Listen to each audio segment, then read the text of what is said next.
Okay, calm down. You got rivers, man. You got rivers, man. Okay, calm down. Hello and welcome to the Katie Halper Show. Thank you so much for joining us on this special Monday night stream. We are very excited to be talking to Norman Finkelstein, someone who knows so much about this very important issue, who has written books on Gaza, who has written several books. And if you don't know about Norman Finkelstein, you probably do if you're watching this. He's a political scientist, prolific author. He received his PhD from Princeton University Politics Department. He's the author of many books that have been translated into 60 foreign editions, including The Holocaust Industry, Reflections on the Exploitation of Jewish Suffering, Gaza, an Inquest into Its Martyrdom, and I'll Burn That Bridge When I Get to It, Heretical Thoughts on Identity Politics, Cancel Culture, and Academic Freedom. In the year 2020, Norman Finkelstein was named the 5th most influential political scientist in the world. And before I bring on Norman, make sure you like this stream because it's really important to get the word out. We're talking about Gaza. There's so much misinformation. There's so much Hasbara, Israeli propaganda out there. There's so much ideology that's pretending to be reporting. So like the stream, share it. If you're not already a subscriber, please subscribe. You hit subscribe and then you press the bell. And today we are going to be making everything unpaywalled because it's such an important issue and we want to make sure people have the resource that is Norman Finkelstein. But of course you can, as we always welcome you to do, please become Patreon supporters at patreon.com/The Katie Halper Show. Again, that's patreon.com/The Katie Halper Show. You can also become YouTube members. And I think that's about it. And of course you can do super chats. And next week we'll have Patreon again. And Patreon, if you don't know, is when you are a Patreon at the $1 a month level, you help make the show happen. We couldn't do the show without you. We couldn't pay people without your Patreon support. And when you pay at the $5 a month level, you get extra content, extended interviews, etc. So without any further ado, let me bring in Norman Finkelstein. Hi, Norman. How are you? Hi, Katie. Thank you. And just to point out, I asked Katie to not put it behind the Patreon wall as a gesture of solidarity, and she, without hesitation, acquiesced, agreed to it. And the quid pro quo was that I would stay on as long as Katie wants, as long as the audience is interested. I'm very tired. However, I will summon forth the energy to stay on for several hours if the occasion warrants it. You need any coffee? You have any coffee in the house? Or I don't drink coffee. I drink 4 mugs of tea every morning, not cups, 4 mugs of tea to cleanse my system, but I don't drink coffee.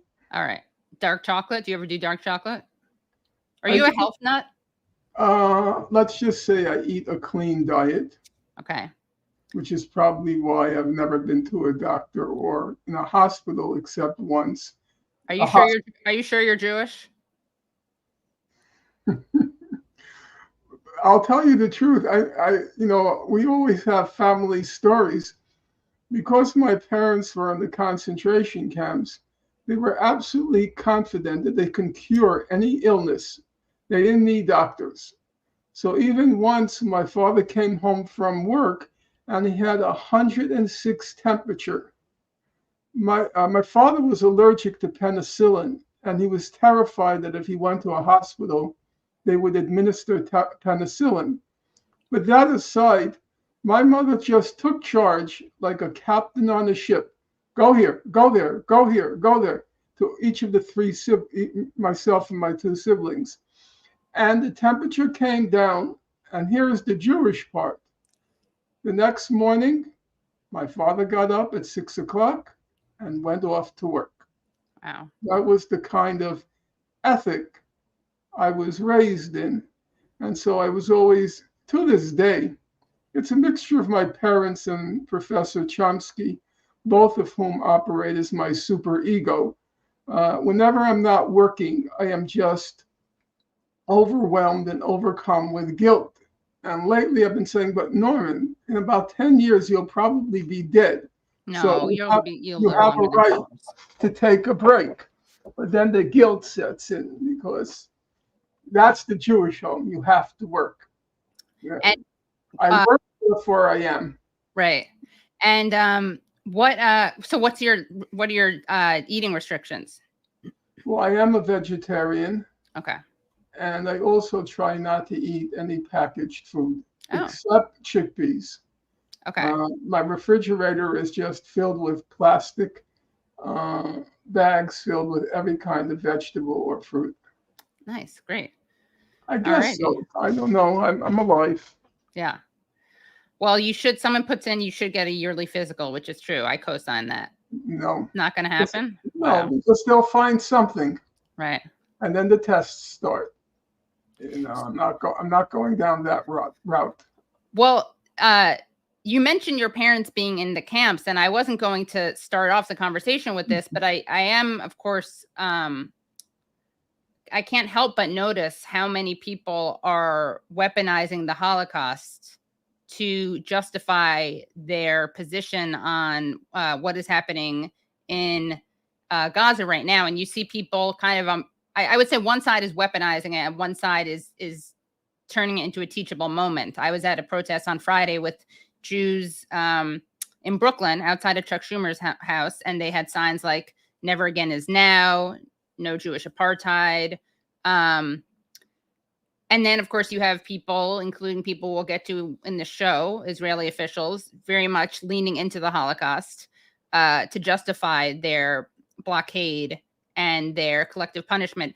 But could you share with the audience how your parents' experience influenced your view of this?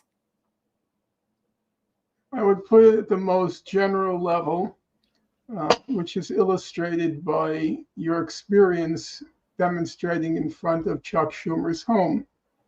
Namely, there were two kinds of lessons that were learned from the Nazi Holocaust. One lesson was never again, implicitly to anyone.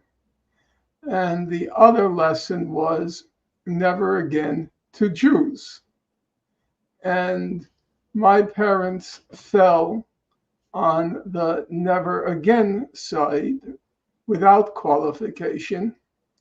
I would say a large number of Jews fell on the never again Jews to Jews side. So that just goes to show that the same historical experience can yield very different conclusions. And I would say there's no higher authority who can arbitrate and say one interpretation of the Nazi Holocaust is right and one interpretation is wrong. However, having said that, I'm not going to pretend that my parents correctly interpret their experience, whereas people from my generation, like Menachem Begin, who was definitely on the former Israeli prime minister, who was definitely on never again to Jews lesson, I'm not going to arbitrate who's right and who's wrong. However, having said that, we should be clear that one of the components of standard definitions of anti-Semitism is you cannot compare any act Israel commits to the Holocaust. And if you do, you're culpable, you're guilty of anti-Semitism.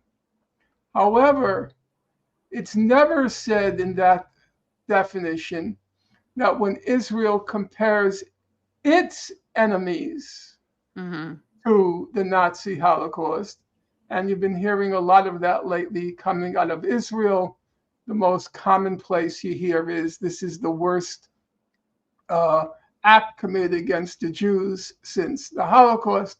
That's permissible under definitions of anti-Semitism.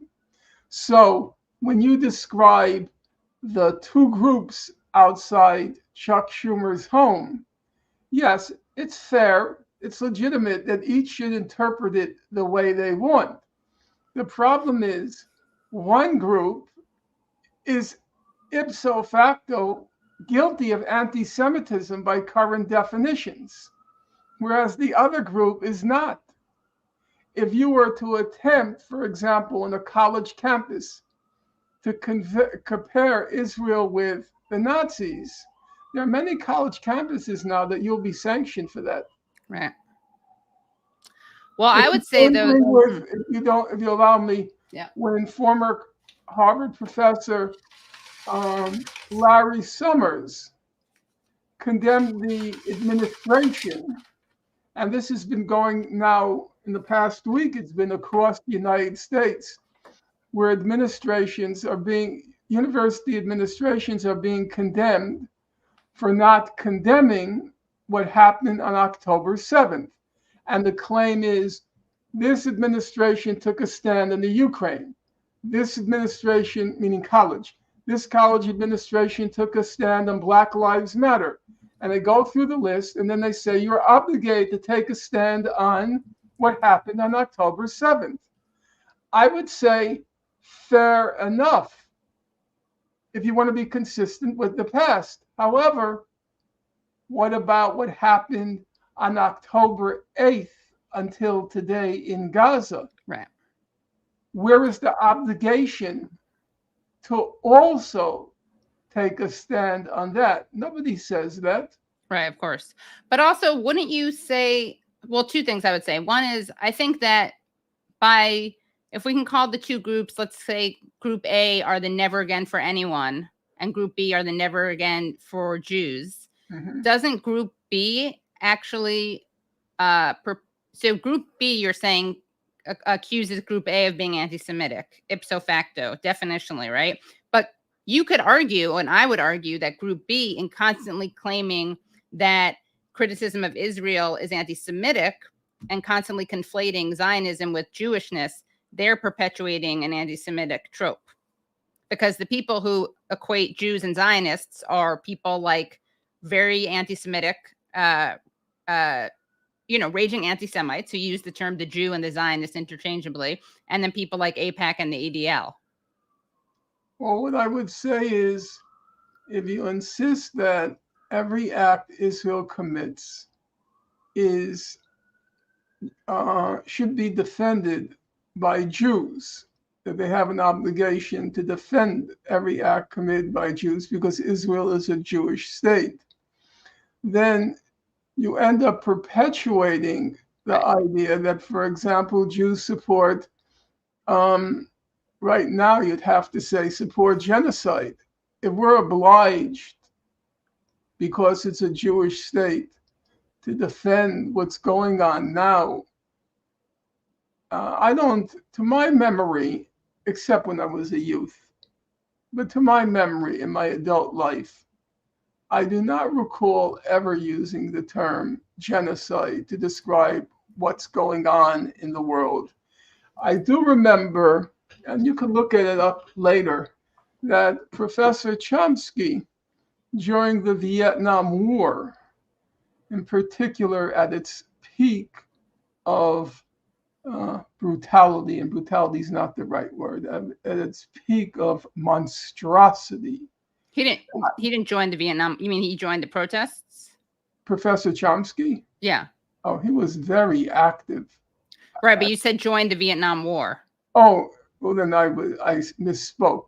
What I wanted to say was, I recall that during the Vietnam War, when it reached its peak of savagery, I recall he publicly waived whether or not the word genocide was appropriate to describe what was going on.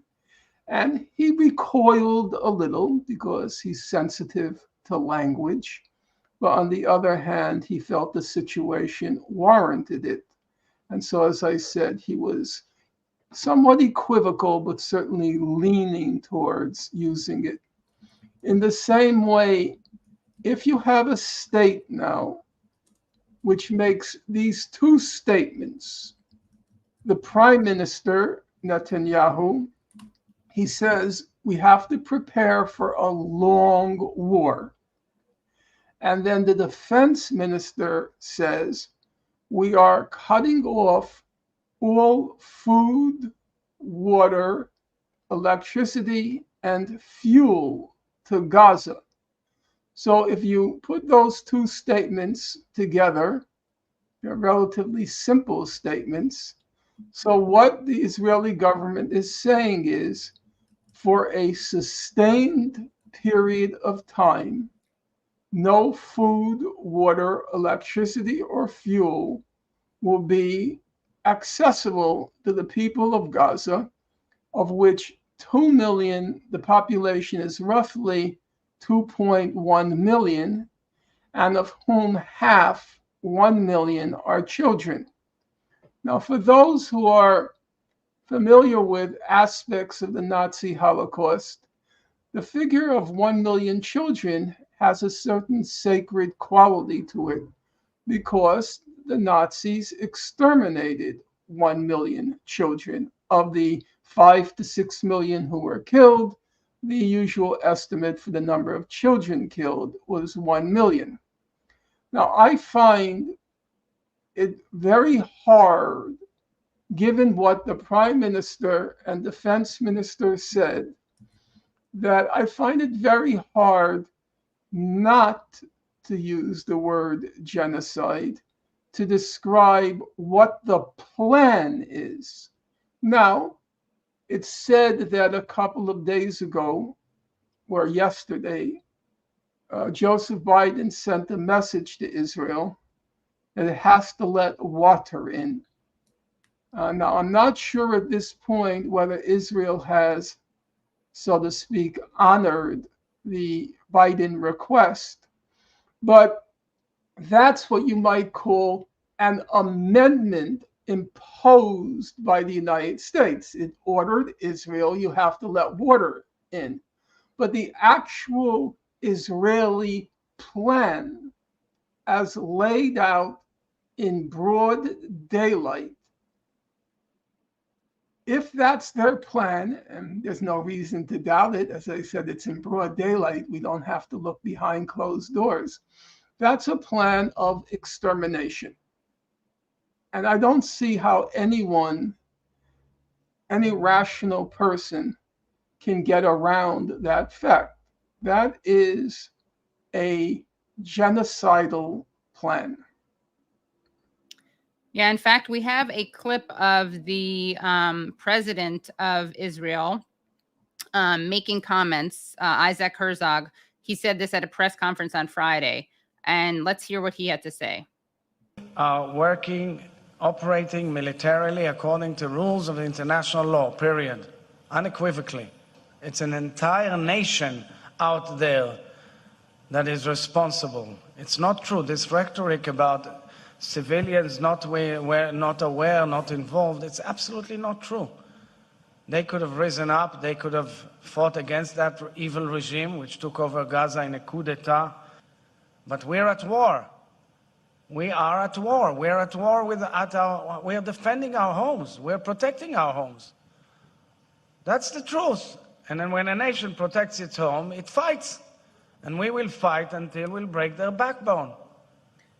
So he's saying these civilians had a choice, basically. Yes. His argument is that he's basically admitting it's not a war on Hamas. Well, it's very hard to reconcile several facts. We will get to in the course of this evening who bears the burden for what. But let's just take the most elementary arguments and then proceed to more complex ones. So Ken Roth, who was the former head of Human Rights Watch, he wrote an article today in The Guardian, and he described Hamas as a military dictatorship. if it is a military dictatorship, can you hold the civilian population accountable for the acts of that military dictatorship? Number two, if what Herzog is saying, if he's being literal, and there's no reason to doubt him being literal, he's holding the 1.1 million children of Gaza accountable and legitimate targets for extermination. Is that a reasonable argument?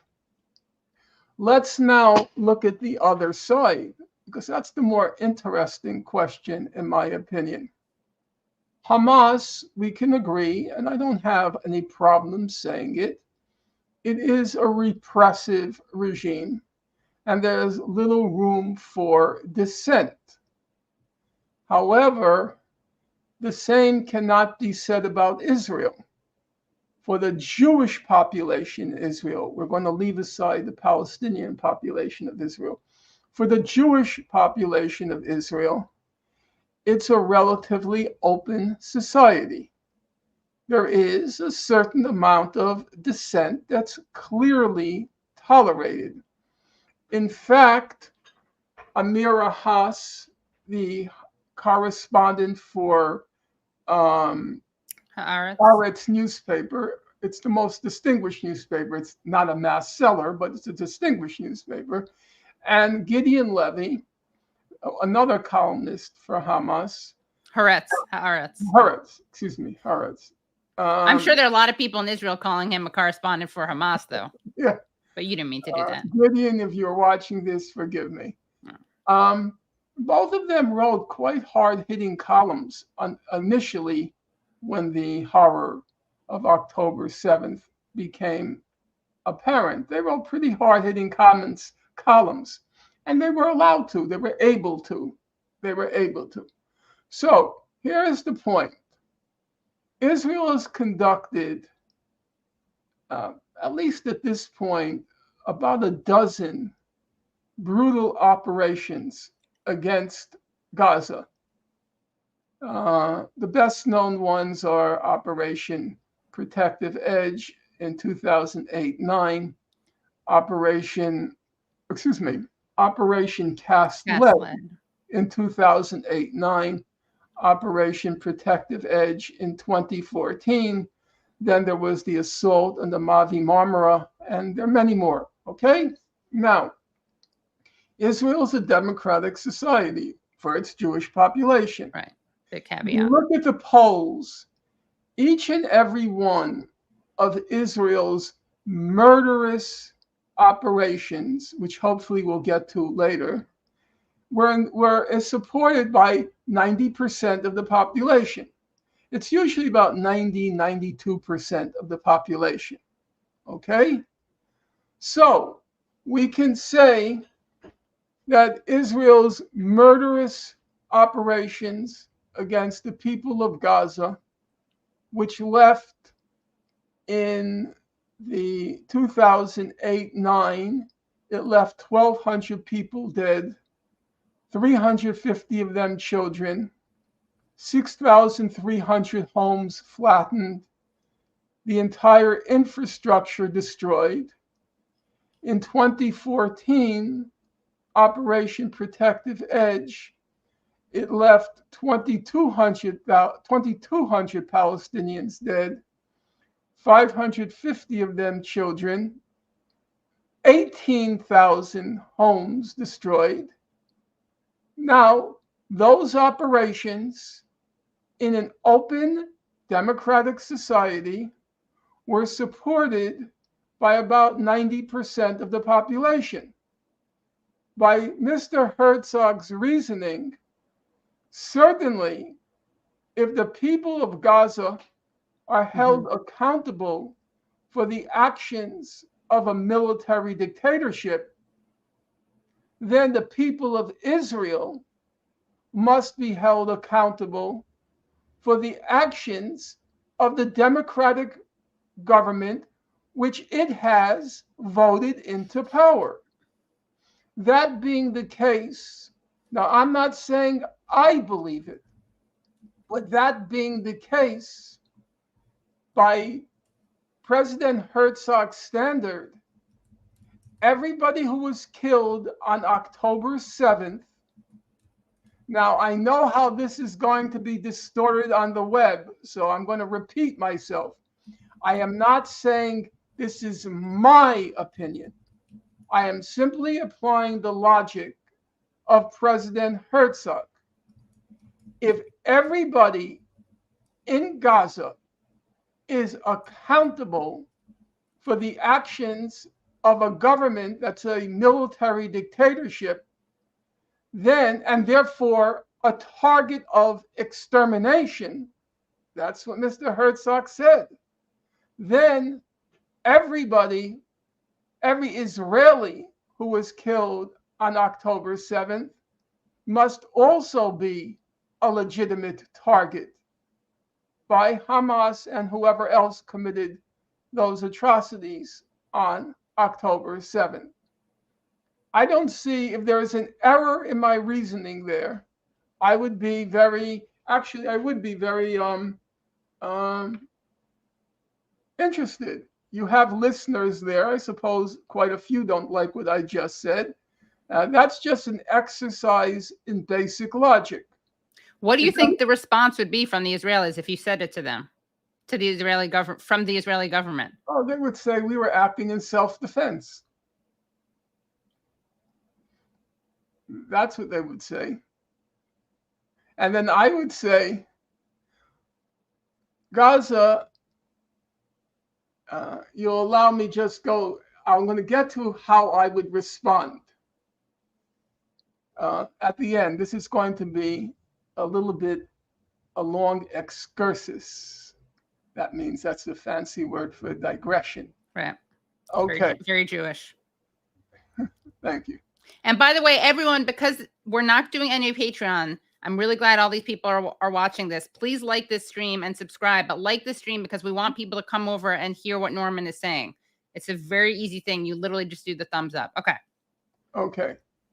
So let's try to go through this expeditiously, and I'll be leaving out some facts, but we'll do our best. The occupation of the Gaza Strip begins in 1967. 70% of the population of Gaza consists of refugees and children and descendants of those refugees. So it's overwhelmingly a refugee population. As we've already established, it's also a child population. And it came under Israeli occupation. Now, here are the basic facts, and I'm going to try to do it quickly. It's actually a complex picture, but I will try to simplify it. Number one, in 2006, there were elections held in the Gaza Strip, the West Bank. The elections were urged upon the Palestinians, not least by then President Bush. Among others, Jimmy Carter, the former US president, among others, he was a witness to the elections. He pronounced them, and now I'm quoting him, completely honest and fair. It happened, it surprised everybody, including Hamas, but Hamas won the elections, the parliamentary elections. Immediately as the results came in from these free, completely honest and fair elections, Israel, followed by the United States and the EU, imposed a brutal blockade on Gaza.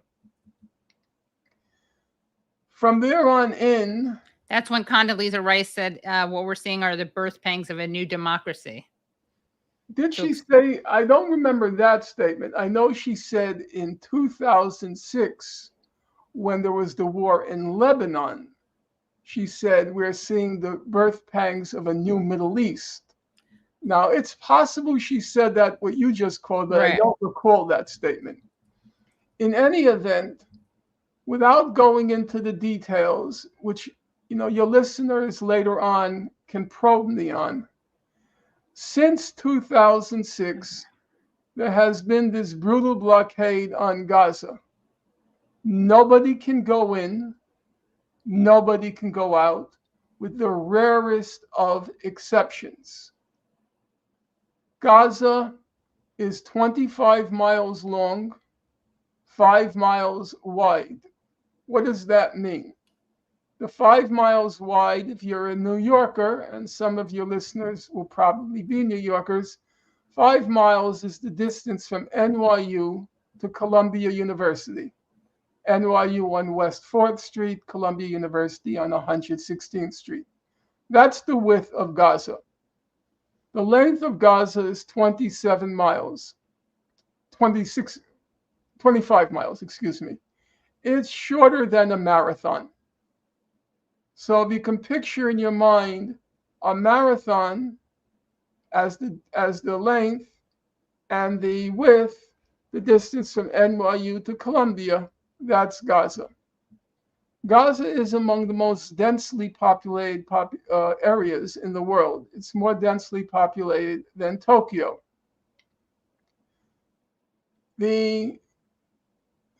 As of now, the numbers they vacillate over a period, but as of now, 50% of the people in Gaza are unemployed.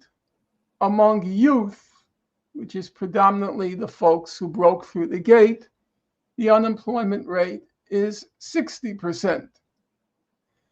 Half the population is classified by international humanitarian organizations as suffering from, I'll use the technical phrase, severe food insecurity.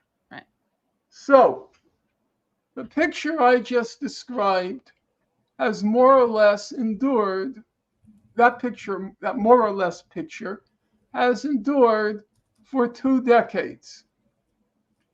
The folks who broke through the gate have lived that life of joblessness, hunger, not starvation, hunger, hopelessness, despondency, despair, depression for 20 years.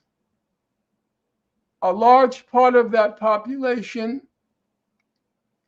had to endure in the most direct of ways the results of Israel's various murderous operations. Family members killed, homes flattened, and all the rest. Not being able to leave for medical procedures.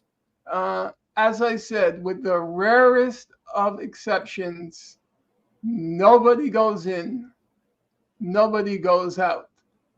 So, if you put all those pieces together, those discrete pieces of data, if you put them all together, it's unsurprising that the Conservative Prime Minister of the UK, David Cameron, described Gaza as an open-air prison.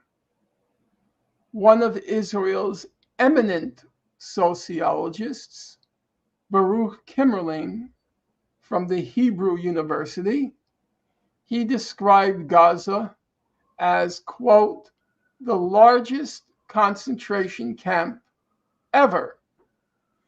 So I skimmed the surface. Time doesn't allow to do more than that. Now, I put this question to Israel's defenders. They say Israel has the right to self-defense, and therefore Herzog is in the right when he says we have the right to target everybody in Gaza, every man, woman, and child. We have the right to exterminate them, because that's what no water, no fuel, no food, and no electricity means.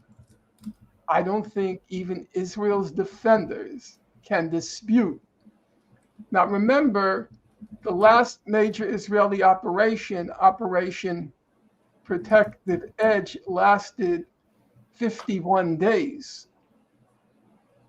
If what Netanyahu is saying is correct, if what Prime Minister Netanyahu is saying is correct, we're talking about no food, no water, no electricity, and no fuel for a lot more than 51 days. So I think it's hard to dispute that that's not a plan for genocide. Without trying to be evocative, I'm just trying to stick to the facts. So now let's return to the question. If you claim that Israel has the right to self-defense, I would ask, do the Palestinians have the right to free themselves from the largest concentration camp ever? Now, you might say, okay, now we have arguments on both sides. I would have to say no. I would ask your listeners to ask themselves the question. It's a very simple question. I wrote an article about it with my colleague, comrade, Jamie Stern Weiner.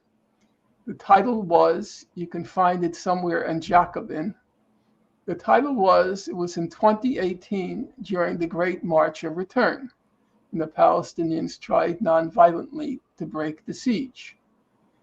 And even human rights organizations were referring to Israel's right of self-defense. I have to say I found that quite appalling. And so I and Jamie Stern Weiner co-authored an article under the title, I think you can find it, Katie, if you do a little research. It's called, Do Concentration Camp Guards Have the Right to Self-Defense? Do concentration camp guards have the right to self-defense? To me, maybe because of my family background, I'm a little partisan on this issue. I think that's a rhetorical question. I think the answer is obviously not. I think the occupants, the inmates of a concentration camp have the right to break free. Now, I don't want to go on at such length that you don't have a chance to interact with me. So I will say a few more things, and then, okay, they changed the title. Yeah, they did not have the provocative title. I saw a video with that. Yeah. Yeah, okay. That's neither here nor there. I was just showing you the article. Now, my view is that they don't have a right of self-defense. I have to add 2 points. It's covering a lot of ground, and I want to give you and also listeners an opportunity to interrogate me. The first point is, the claim is that how can they have a right to self-defense if they want to destroy Israel? The factual record shows, I can't go through all of it now, and you'll forgive me if I refer to my book, but I go through it quite carefully, the factual record in my book, Gaza, an Inquest into Its Martyrdom. Which is very good. I have it. Hamas was prepared to recognize Israel and to engage in negotiations on the basis of international law. Now, I want to be very careful about this, because I'm an old-fashioned leftist who believes that there's no contradiction between my politics and truth. As Antonio Gramsci famously said, the Italian Marxist, the truth is revolutionary. And I have abided by that dictum the whole of my adult life, and even part of my non-adult life, the belief that there's no contradiction between the two. So there are many statements by Hamas saying it was prepared to settle the conflict on what's called the two-state settlement. Now, it is true, and I'm not going to, as I said, I'm not out to score points. I'm out to try to give your listeners an accurate picture.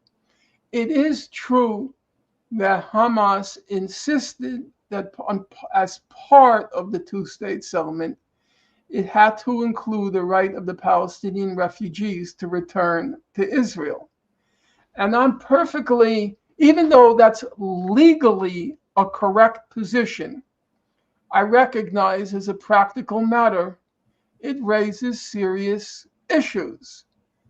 And the only way to resolve it is to go into negotiations and try to see if you can find a resolution of that problem.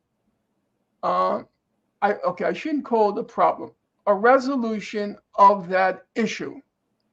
So it is not true that Hamas has been committed from its inception up until today to the destruction of the state of Israel. That is, and I think there is a wealth of documentary evidence to support it, that is a factually incorrect statement. So then I think that argument has been tentatively answered by myself, but you could check the documentation and, argue with me. The second point is, and this is a much touchier question. You say the Palestinians, if Israel claims a right to self-defense, you say the Palestinians have the right to liberate themselves from a concentration camp. However, the obvious response is, well, when they liberated themselves, they went on as Amira Haas said today, on an orgy of violence. And I'm not going to dispute that.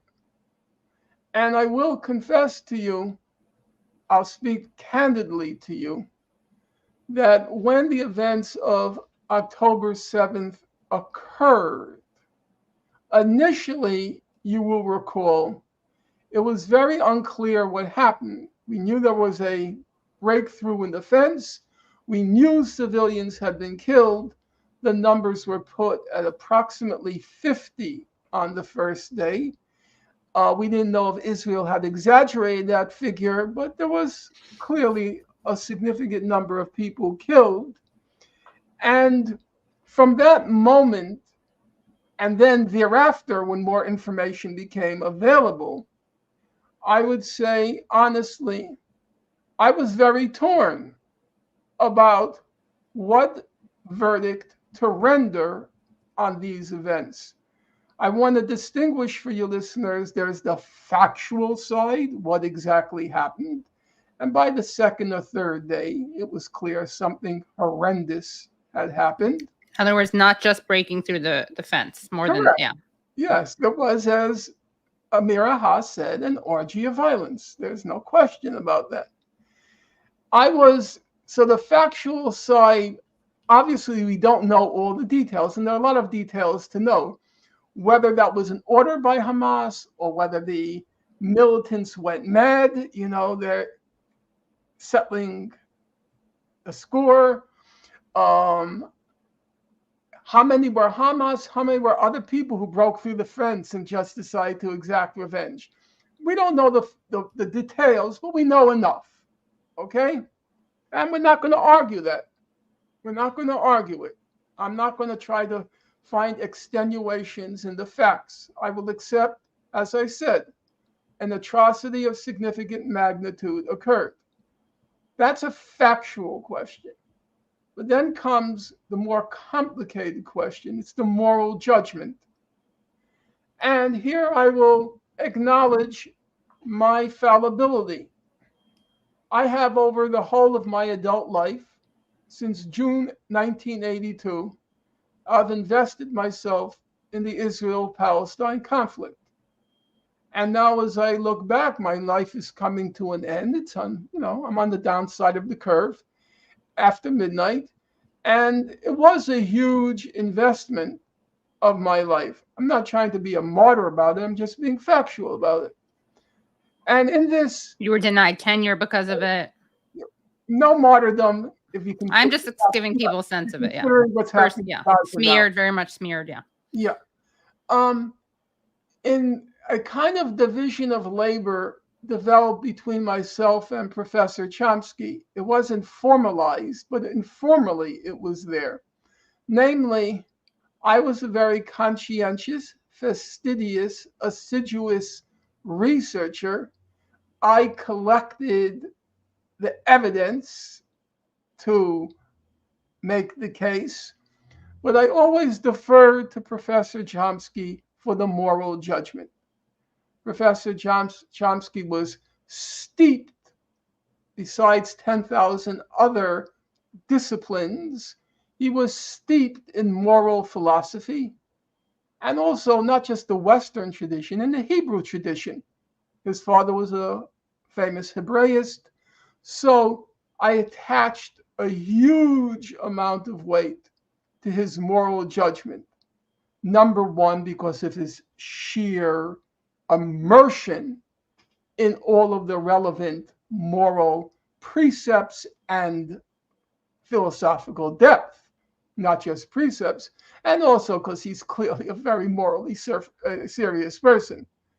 Chomsky is incapable, he's constitutionally incapable of a morally trivial statement. It's not possible. No, I'm very serious about that. He takes his calling, his life's calling, very serious. So I always deferred to his judgment for reasons not worth delaying ourselves with now. I was not able to defer to his judgment. It wasn't available at this moment. And so you'll forgive the drama. I was left to my own devices. And I really didn't know how to proceed. We were talking about when? October 7th. Okay, okay, got it. Right, yeah. October 7th, 8th, 9th. Okay. I was on my own. And I knew, at the risk of sounding boastful, and it really is not boastful, I knew that many people were awaiting my judgment. And I was quite nervous about what to say. I didn't fear the consequences of what I would say. You just want to get it right. Thank you. Exactly. I wanted to get it right. And I didn't know which way to turn. A part of me, a voice inside, was, what would my parents say? And I'm pretty clear on what they would say, but I can't prove it because they've passed. So I then thought, what do you think they would say? They would not condemn the Palestinians. They were in a concentration camp. My father was in Auschwitz. My mother was in Majdanek. They would never condemn people who were consigned and confined into a concentration camp. In fact, let's be clear, they were born into that concentration camp called Gaza. My parents had beautiful lives in their youth, which made what happened 10,000 times more painful. That's another story for another day. Okay. So I have no doubt they would be ashamed to condemn the people. Will they be happy with what happened? No. Right. Will they inside be tormented? Yes. Would they condemn it? No. No. No. 1,000 times no. I knew my parents. They would be ashamed to condemn it. I know that sounds very counterintuitive to say they would be ashamed to condemn it, whereas everybody expects they would be ashamed not to condemn it. No. No. I'm pretty confident of that. I have 2 siblings. They'll probably hear this broadcast. I don't think they would disagree with me on that point. However, that wasn't sufficient for me. My parents had good moral judgment. However, it was not a moral judgment that was honed in confrontation with all of the moral, philosophical literature. They were faithful, right? As I've heard you describe them in other interviews. Absolutely To the faithful, Soviet Union, for instance. but they didn't attend to the minutia of philosophy. Sure. They had a gut reaction, and they were very confident in their gut reaction. So I was faced with a dilemma, and then I thought to myself, let's go see what the abolitionists, the white abolitionists, had to say after Nat Turner's rebellion. I have in recent times read quite a lot of Frederick Douglass and W.E.B. Du Bois. And both Douglass and Du Bois held the white abolitionists, the best known being Charles Sumner, Wendell Phillips, William Lloyd Garrison, but there were many others, Garrett Smith, but the 3 are the most well known. And if you read Douglass's works and you read Du Bois's work, they speak about these white abolitionists as if you were speaking about a deity. Right. They held them in such high regard, such high esteem. And so, with that as a departure point, I went back, I looked at the Nat Turner rebellion, and then I looked at what was the reaction of William Lloyd Garrison. He was the editor, as I suspect you know, of the famous anti-slave periodical, The Liberator. So, first a word about the rebellion itself. Nat Turner, it seems, was a very smart guy, like Frederick Douglass. I'm saying his sheer intellect, it seems to have commanded a lot of respect. He was a slave, of course, but I'm just saying he was known to be very smart. He also happened to have been a crazed religious zealot. Like John Brown. Which I'm going to get to in a moment. Yes, since you said it, I'll just repeat you. Same thing with John Brown. Both of them believed that God had inspired them to carry out their rebellions and that every act they committed was sanctioned by God. You might call them premature jihadis, Nat Turner and John Brown. Now, when Nat Turner went on the rebellion, according to Stephen Oates, the very respected historian, he gave the order, Nat Turner gave the order to kill all whites. To kill all whites. And they did a pretty good job, if we can use that expression. They killed about 70 white men, women, children. It was, to quote Amira Haas, it was an orgy of violence. Okay, those are the bare facts, and your audience can certainly make the obvious comparison with the situation on October 7th. So now, having the bare facts available, the next thing is to turn to what do the abolitionists have to say About and Nat Turner. Right. about Nat Turner and the rebellion, not just about the rebellion The itself. rebellion, right. Yeah. And it happened that William Lloyd Garrison, in The Liberator, he expressed his opinion. Now, I asked you if you can just bring it up on Yeah, the screen. sure. I'll do And that then- right now Right. because then I can scroll through it. Okay. So if you scroll All right. down a little, the beginning is regard to Bernie Sanders. We can talk about that later if you like. But just keep scrolling down. And I can read it if you want, Norm. Just tell me which Yeah. part. Here it is, beginning in what we have so long Okay. predicted. I would kindly ask you, the abolitionists were very literate, and so their language is very sophisticated. So in order for the audience, your audience, to appreciate it, I would be grateful if you read it slowly and let the words sink in. I've already read it at least 5 times Right.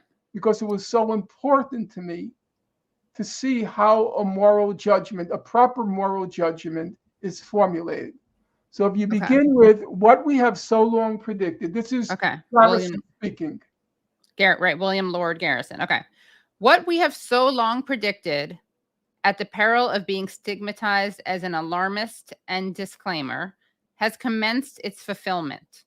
The first step of the earthquake, which is ultimately to shake down the fabric of oppression, leaving not one stone upon another, has been made.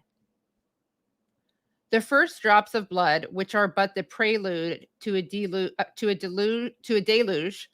Let me start again.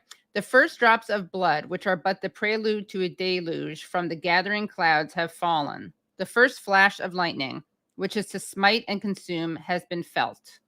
The first wailings of bereavement, which is to clothe the earth in sackcloth, have broken up our ears. The crime of oppression is national. The South is only the agent in this guilty traffic. But remember, the same causes are at work which must inevitably produce the same effects. And when the contest shall have again begun, it must be again a war of extermination. In the present instance, no quarters have been asked or given. But we have killed and routed them. We can do it again and again. We are invincible. Now, just as you're reading it, and you'll excuse me for interrupting you, he's now describing the Israelis after they have inflicted a massacre and another massacre and another massacre. Okay. Go ahead. But we have And we killed. can do, okay. But we have killed and routed them. We can do it again and again. We are invincible. A dastardly triumph, well becoming a nation of oppressors. Detestable complacency that can think without emotion of the extermination of the blacks. We have the power to kill all. Let us, therefore, continue to apply the whip and forge new fetters. In his fury against the revolters, who will remember their wrongs? What will it avail them, though the catalogue of their sufferings, dripping with warm blood fresh from their lacerated bodies, be held up to extenuate their conduct? It is enough that the victim were black. That circumstance makes them less precious than the dogs which have been slain in our streets. They were black, brutes pretending to be men, legions of curses upon their memories. They were black. God made them to serve us. Stop for one moment. I would ask you listeners to remember this passage when we hear Naftali Bennett in an interview that you're going to show. Right. They were black. How can you dare deny our right to kill them? Ye patriotic hypocrites, ye panegyrists of Frenchmen, Greeks, and Poles, ye Faustian declaimers for liberty, ye valiant sticklers for equal rights among yourselves, ye haters of aristocracy, ye assailants of monarchies, ye Republican nullifiers, ye treasonable disunionists, be dumb, cast no reproach upon the conduct of the slaves, but let your lips and cheeks wear the blisters of condemnation.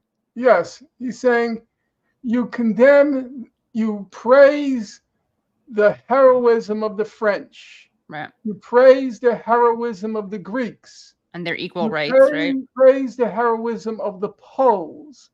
You praise the idea of liberty. And then when it comes to these people, the blacks, the tune suddenly changes. Right. And they speak out against, or they condemn aristocracy, right? And monarchies. Yes. But yeah. And now he talks about the attacks on those who defend the black slave. Go ahead. Ye accuse the Pacific Friends of emancipation of instigating the slaves to revolt. Take back the charge as a foul slander. The slaves need no incentives at our hands. They will find them in their stripes, in their emaciated bodies, in their ceaseless toil, in their ignorant minds, in every field, in every valley, on every hilltop and mountain, wherever you and your fathers have fought for liberty, in your speeches, your conversations, your celebrations, your pamphlets, your newspapers, voices in the air, sounds from across the ocean, invitations to resistance above, below, around them. What more do they need? Surrounded by such influences and smarting under their newly made wounds, is it wonderful that they should rise to contend, as other heroes have contended, for their lost rights? It is not wonderful. And wonderful in that sense doesn't mean amazing, right? It means surprise. Right. It means surprising, yeah. And bear in mind all the claims that Hamas, they propagandize these people to hate and to kill. And Garrison saying here, they don't need the propaganda. It's their real life experience on a daily basis that's quite sufficient to create their hatred of their oppressors. For ourselves, we are horror struck at the late tidings. Okay, I want to just stop there for one half moment. Here, Garrison is expressing his horror at the Nat Turner revolt. We are horror struck at the late tidings. Continue. For ourselves, we are horror struck at the late tidings. We have exerted our utmost efforts to avert the calamity. We have warned our countrymen of the danger of persisting in their unrighteous conduct. We have preached to the slaves the pacific precepts of Jesus Christ. We have appealed to Christians, philanthropists, and patriots for their assistance to accomplish the great work of national redemption through the agency of moral power, of public opinion, of individual duty. How have we been received? We have been threatened, prescribed, vilified, and imprisoned, a laughingstock and a reproach. Do we falter in view of these things? Let time answer. If we have been hitherto urgent and bold and denunciatory in our efforts, hereafter we shall grow vehement and active with the increase of danger. We shall cry in trumpet tones night and day, woe to this guilty land unless she speedily repent of her evil doings. The blood of millions of her sons cries aloud for redress. Immediate emancipation alone can save her from the vengeance of heaven and cancel the debt of ages. And I write at the very end, the last line is mine. It has to be noted, writes Norman Finkelstein, that whereas he stated that the excesses of the slaves could not be justified and he was horror-struck at the late tidings, William Lloyd Garrison did not condemn the slave revolt. Yes. So they were not, it was not justifiable, but not condemnable. Kate, you read it as I read it, and then you interpret it on your own. I read it as he recognized an atrocity occurred, but he would not, as I said, there is a difference between the factual acknowledgement and the moral judgment. The factual acknowledgement is like any definition of atrocity, an atrocity occurred. That's a factual statement. But there was no moral judgment cast on Nat Turner. Quite the contrary, the moral judgment was cast on those who allowed the situation to continue to prolong itself, the enslavement of the African American people. Now you have to acknowledge that was an incredibly principled position that Garrison took. He was told, don't go south because you're not going to come back. So when I read that statement by him, my appreciation of the abolitionist soared, because there were very few people after October 7th who were willing to say about the Israelis and the Palestinians what Garrison said about the whites and the African American slaves. It's funny because I'm just going to show I did not write an article like you did, but I do want to show these two things that I tweeted related to this, not to Nat Turner, because that's kind of where my mind went immediately after this, when I was seeing all these people condemning Hamas and talking about Israelis. One second, Brad, we're going to get to that in a second. I don't think that people get that posting about the deaths of Israelis while having said nothing about the systemic killing of Palestinians is like posting about the deaths of Nat Turner's victims while having said nothing about the violence of slavery. And then I also wrote, let's see. And though, if I can just comment on that, that's exactly what Garrison decried. Right. The hypocrites. Yeah. The hypocrites who shed these crocodile tears for the Israelis and not a word for the Palestinians. And I also, on a similar note, wrote, imagine condemning Nat Turner, never having condemned slavery. That's every single person who has condemned Hamas and never condemned the blockade. And imagine never having criticized slavery until after you condemn Turner and then pretending that you care about Black lives. That's all the gaslighters pretending to care about Palestinian lives who literally never mentioned Gaza, Palestine, or Palestinians until after October 7th. And speaking of never mentioning Palestinians, I'm not actually going to ask you to respond to someone whose relative you know. That is Amy Schumer. You obviously know her cousin Chuck. She has had some interesting things to say, and I wanted to show you one of the things that she said.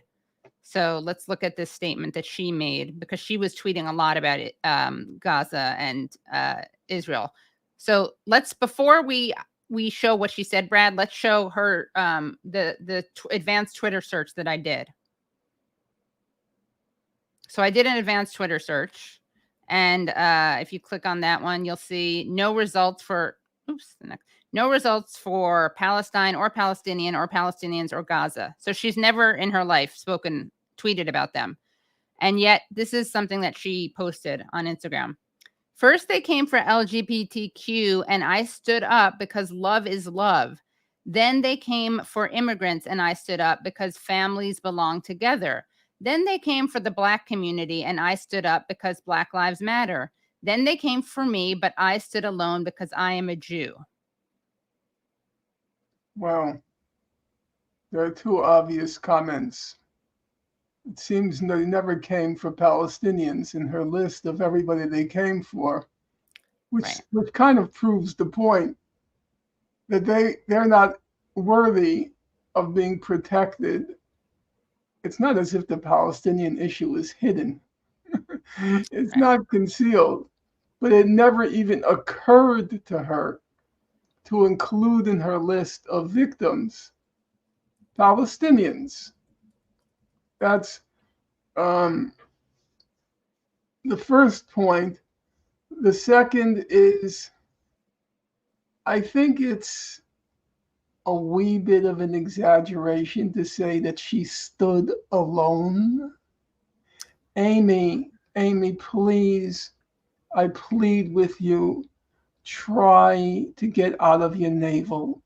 I know how hard it is, and I recognize that navel gazing is a activity that's common to many people, but Amy, I don't think anyone out there didn't condemn Yeah, Hamas. she stood alone with every single politician, every single media figure. Even every single edifice, the White House was lit up in blue and white. A famous arcade in Germany was lit up in blue and white.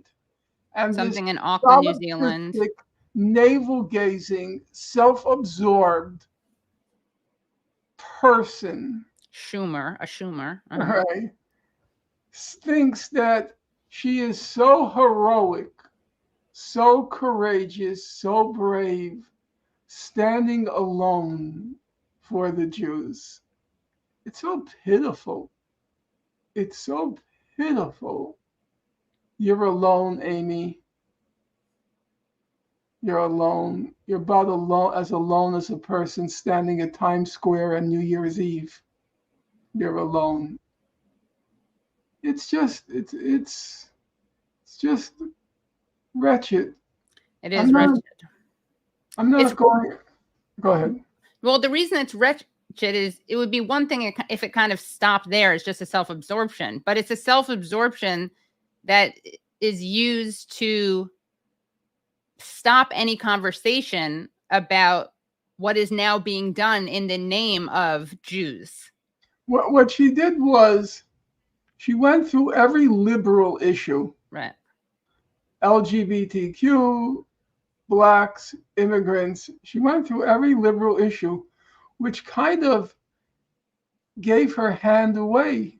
The Palestinians are not a liberal issue. Right. Now, I would say I have to be careful about that. We're having a serious conversation, and we should be attending to all the facts. Probably the only good thing that came out of the wokeness, the woke phenomenon, was wokeness did include the Palestinians as part of its cause. And when you do a balanced judgment on the woke phenomenon, it has to be acknowledged on the positive, on the credit side of the debit sheet, that the Palestine cause did gain a significant salience. Yeah. But people can be selectively woke. Well, what happened was, as what always happens, the moment of truth. The moment of truth with the wokeness came in 2016 and 20 when they all attacked Bernie Sanders. Right. And now you had another moment of truth. Namely, it's true, Palestine was on the woke agenda. And what happened?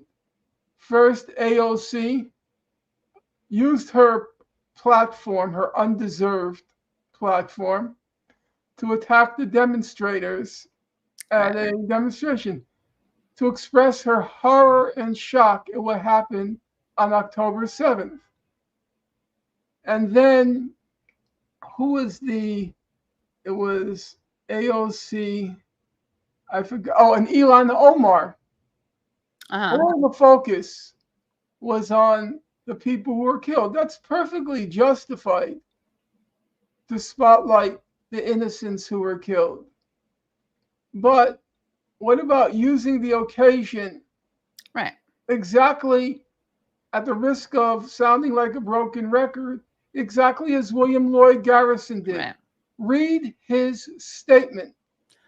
He used the occasion of Nat Turner's rebellion to indict all those who stood by quietly or passively while the situation or the condition of the slaves was allowed to endure.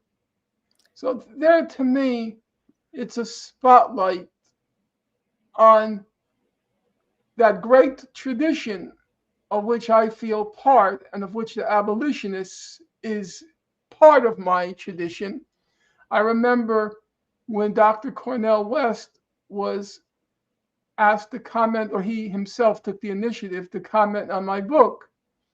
He said one of the merits of the book was that Finkelstein, myself, or Brother Norman, as he says, Right. Brother Norman illuminates this whole great tradition that the left has. The abolitionists, the communists, the revolutionaries like Rosa Luxemburg, Antonio Gramsci, and so forth, that whole great tradition. And Cornel West said how impoverished what passes for leftism is as compared to that great tradition which I invoked in my book.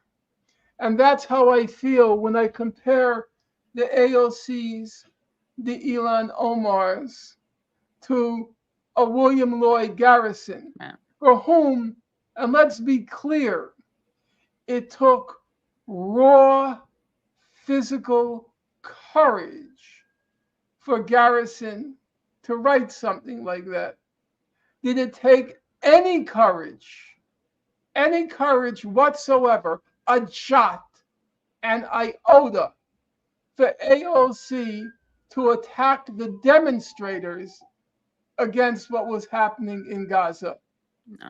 For Naomi Klein, I'll acknowledge she subsequently retracted part of her statement, but her initial statement that was published in the Guardian newspaper attacked the demonstrators. And the same thing with Ilhan Omar. The degree, the magnitude of sheer moral cowardice. And then to carry on like Amy Schumer, poor me. We Jews were all alone. Well, it's woke washing. All alone.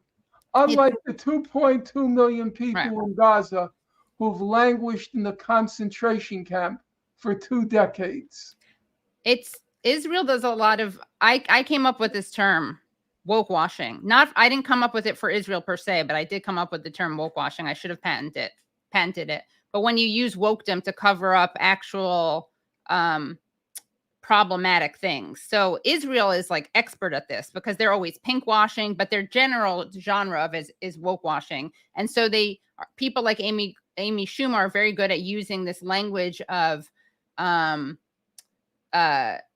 weaponizing solidarity to justify not having any solidarity. And if you demand that she stand or even acknowledge Palestinians, you're not holding space for her to be mourning. And you're not showing up. I mean, all this language that is weaponized by people. Same thing in personal lives. You see it. The same thing. People will weaponize language like that just in order to be very bad people. But they hide behind these ideas of boundaries and holding space and triggered. But I know we're having a serious discussion, but I want to just comment on that. I'm listening very carefully to what you're saying. And I'm pondering in my mind that by focusing on the Palestinians, you don't allow for space for our mourning. I'm obviously not saying that. You understand that. I know. Okay. All right. You are paraphrasing those who criticize Palestinian defenders. Yeah. I'm going to say it again, and I know it's going to sound wearisome and tedious after a while. Go read on your own. I'm speaking now to you listeners. Reread on your own Garrison's statement. Did Garrison give any space for the mourners of the whites who were killed? Did he? Right. Well, answer. I mean, Kate, No. You read it. You're very literate. You're hyper literate. Did he? No. He ridiculed them. He ridiculed them. He ridiculed them and he said, "I told you so." Right. We warned you this was going to happen. Right. We told you so. And he mocked them for condemning the aristocracy and monarchy and standing with equal rights. So I'm going to just say this at the risk of sounding emotive. I stand with Garrison. He earned his place in American history. You read Douglas, you read Du Bois. If anybody in any way tries to undermine the commitment they made, Du Bois and Douglas will not brook it. In fact, in one speech, which I quote in my book, Douglas says, and I'm quoting him now, no black person did more for the cause of the slaves than the white abolitionists. You get that? He says no black person did more for them. That's where he puts them. That's where he elevates them. And I will say again, they earned it. They earned that place, and their judgment, as you could see, the prose is pretty sophisticated. These were smart folks. It wasn't the Twitter generation. They knew how to write. And they chose every word because Garrison knew this declaration was going to be trouble. He didn't, if I can say it, he didn't shed a tear for the victims of Nat Turner. Not a tear. He said what happened was horrible, but he didn't shed a tear. Now, you might say that's brutal, that's cruel, that's crass, that's callous. And I'll say, and that was William Lloyd Garrison. So now to come full circle, I told you I was lacking in a moral compass in October 7th and the days thereafter. And then when I read Garrison, I had this huge sigh of relief. It was like, okay, now you know how to proceed. Mm-hmm. Now you know how to proceed. I wanted to actually, not to focus on Amy Schumer again, but I thought she actually posted, I think her social media is illustrative of a certain perspective that we're seeing. And there's so much Hasbara out there, which is like Israeli, it means examples. Is that what it means, Hasbara? I forget what it means. Translate explanation. Yeah, explanation in the sense of propaganda. Right, it's right, yeah. It's a thin line between explanation and propaganda. Yeah. So she shared this infographic Instagram thing. Everyone is asking, what is going to happen to innocent civilians in Gaza? Where can they go? Background info. After the Israeli withdrawal from Gaza in 2005, the terrorist organization Hamas seized power and transformed Gaza into a base for launching rockets indiscriminately at Israel. As a result, both Egypt and Israel decided to tighten security at their borders and control shipping to and from Gaza. The goal of this has been to prevent terrorist infiltrations into both Egypt and Israel and to restrict materials that Hamas could use to create terror tunnels and stockpile weapons. Does that include like chocolate and cinnamon? Right. Well, let's parse the basic information.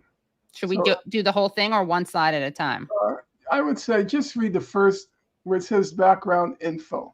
Okay. So let's just start with the first. Can you just read? Sure. After the Israeli withdrawal from Gaza in 2005, let's just stop there. Now this is going to. Oh yeah, this is good. This is going to be a very tedious exercise, but as you know, it's much easier to assert a lie than to expose debunk it, right? To debunk it. Or so let's start. In 2005, Israel did not withdraw from Gaza. Major talking point. It redeployed its troops on the periphery of Gaza. It did empty out its settlers. There were about 7,000, I think is the figure normally given, 6,000 to 7,000 settlers. They left. However, every human rights organization, and every UN body, including, by the way, Israel's senior expert in international law, Yoram Dinstein, Dinstein, for those of you who want to check, they all concurred that Israel remains the occupying power in Gaza because Israel controlled what goes in, what goes out, who goes in, who goes out. Israel controlled the airspace. Israel controlled the adjacent waters. Under those circumstances, the consensus of human rights organizations is that the occupation of Gaza continued after Israel redeployed its troops on the border. Go ahead. Now the second half. Okay. After the Israeli withdrawal from Gaza in 2005, the terrorist organization Hamas seized power and transformed Gaza into a base for launching rockets indiscriminately at Israel. Okay. Now, that expression, the terrorist organization Hamas seized power, what actually happened? Again, these are not controversial statements I'm about to make. They are exhaustively documented. I already referred to it. How did Hamas come to power? It won an election in 2006, a completely honest and fair election yielded the result that Hamas won. Did the people of Gaza vote for Hamas because it was a terrorist organization? Well, all the evidence shows the Palestinian Authority, the U.S. Israeli-backed government in Gaza, in the whole of the occupied territories, it was profoundly corrupt. And the Palestinians were hoping that Hamas, which did have a reputation back then for being honest, it lived simple lives. And they had all these social services, right, that they would provide? Social services, yeah, that's an excellent point. They had all the social services. I met Dr. Rantisi, who was the head of Hamas. I can't even remember which year, sometime probably around 2003. Now, he had blood in his hands. There's no question about that. But if you went to his home, he lived in a very simple, you would call it the equivalent of a tenement. Now, I'll give you an example. I mean, what came to my mind was if you ever saw the Jackie Gleason show, The Honeymooners. Mm-hmm. Remember the show that Jackie Gleason, Jane Meadows, the apartment lived in? Right. That was how Rantisi lived. He was soon thereafter assassinated by Israel. I'm not going to say anything positive or negative about him. I'm going to just try to be objective. But he lived very simply. That was Hamas's reputation, and that's why they were elected into power. So it wasn't a terrorist organization seized control. Then in 2007, the United States and Israel and elements of the Palestinian Authority attempted to engineer a coup to unseat Hamas. And at that point, by the way, it's quite funny because the most authoritative article in that coup, you know where it was published? You'll laugh. By a fellow named David Rose in Vanity Fair. Wow. Yeah. Don't ask me how that ever happened. That article was so incongruous with that magazine. In any event, Hamas then consolidated power. It preempted the coup attempt, and it came to power. Now, what Amy Schumer leaves out is the many statements Hamas made at that time trying to resolve the conflict. As I said, there was the stickler of the refugees, but there were real attempts to try to, including ones quoted by Jimmy Carter. He had contacts with them, and he quoted their forthcomingness. And Jimmy Carter was nobody's fool. Let's be clear about that. He was an extremely smart guy. I would say it was a toss-up between him and Bill Clinton. Clinton had a voracious intellectual appetite. He read very randomly, not systematically. Carter was a stickler for detail. His grasp of detail was terrifying. Really, it's just quite amazing. So when he recounts his exchanges with Hamas, you can count on the fact that they're real. They had substance to them. So now, as to the rocket attacks, there's been a lot of study of them, and the studies show that overwhelmingly, it was Israel that initiated the rocket attacks, and that Hamas was reacting. Now, there are studies that were done, believe it or not, by MIT professors for the National Academy of Sciences, and they analyzed all the data. Those of you who doubt me, you can look at my book or just email me. I'll be happy. I shouldn't say this on the air, but I will give you access to the book and you can judge it for yourself. And everything is very carefully documented. Yes. Now, very good footnotes. Now, Ms. Schumer, if I may, speaking to you, even though you're not present, let's take one example. So, in June 2008, there was a ceasefire agreement between Israel and Hamas. And by every account, the ceasefire held up for 6 months until November 4th, 2008. Now, you might recall November 4th was election day, and that was the day that Barack Obama became president of the United States. So all attention was shifted away from the world, and all the spotlight was in our presidential election and its result. What did Israel do? It did what it always does. It waited for the right moment and then killed some militants in Gaza, some Hamas militants. It could have also been Islamic Jihadi, but I'm not sure. It killed militants in Gaza. All right?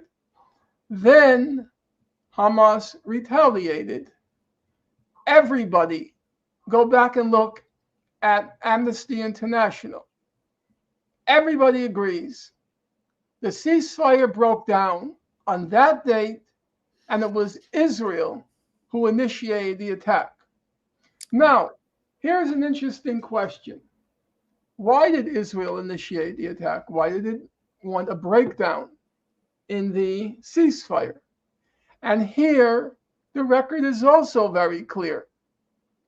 You might ask yourself, well, that doesn't make sense. Why does Israel want Hamas to fire rockets at it? And really, it doesn't seem to make sense. I will say, on the surface, what I'm saying sounds very implausible.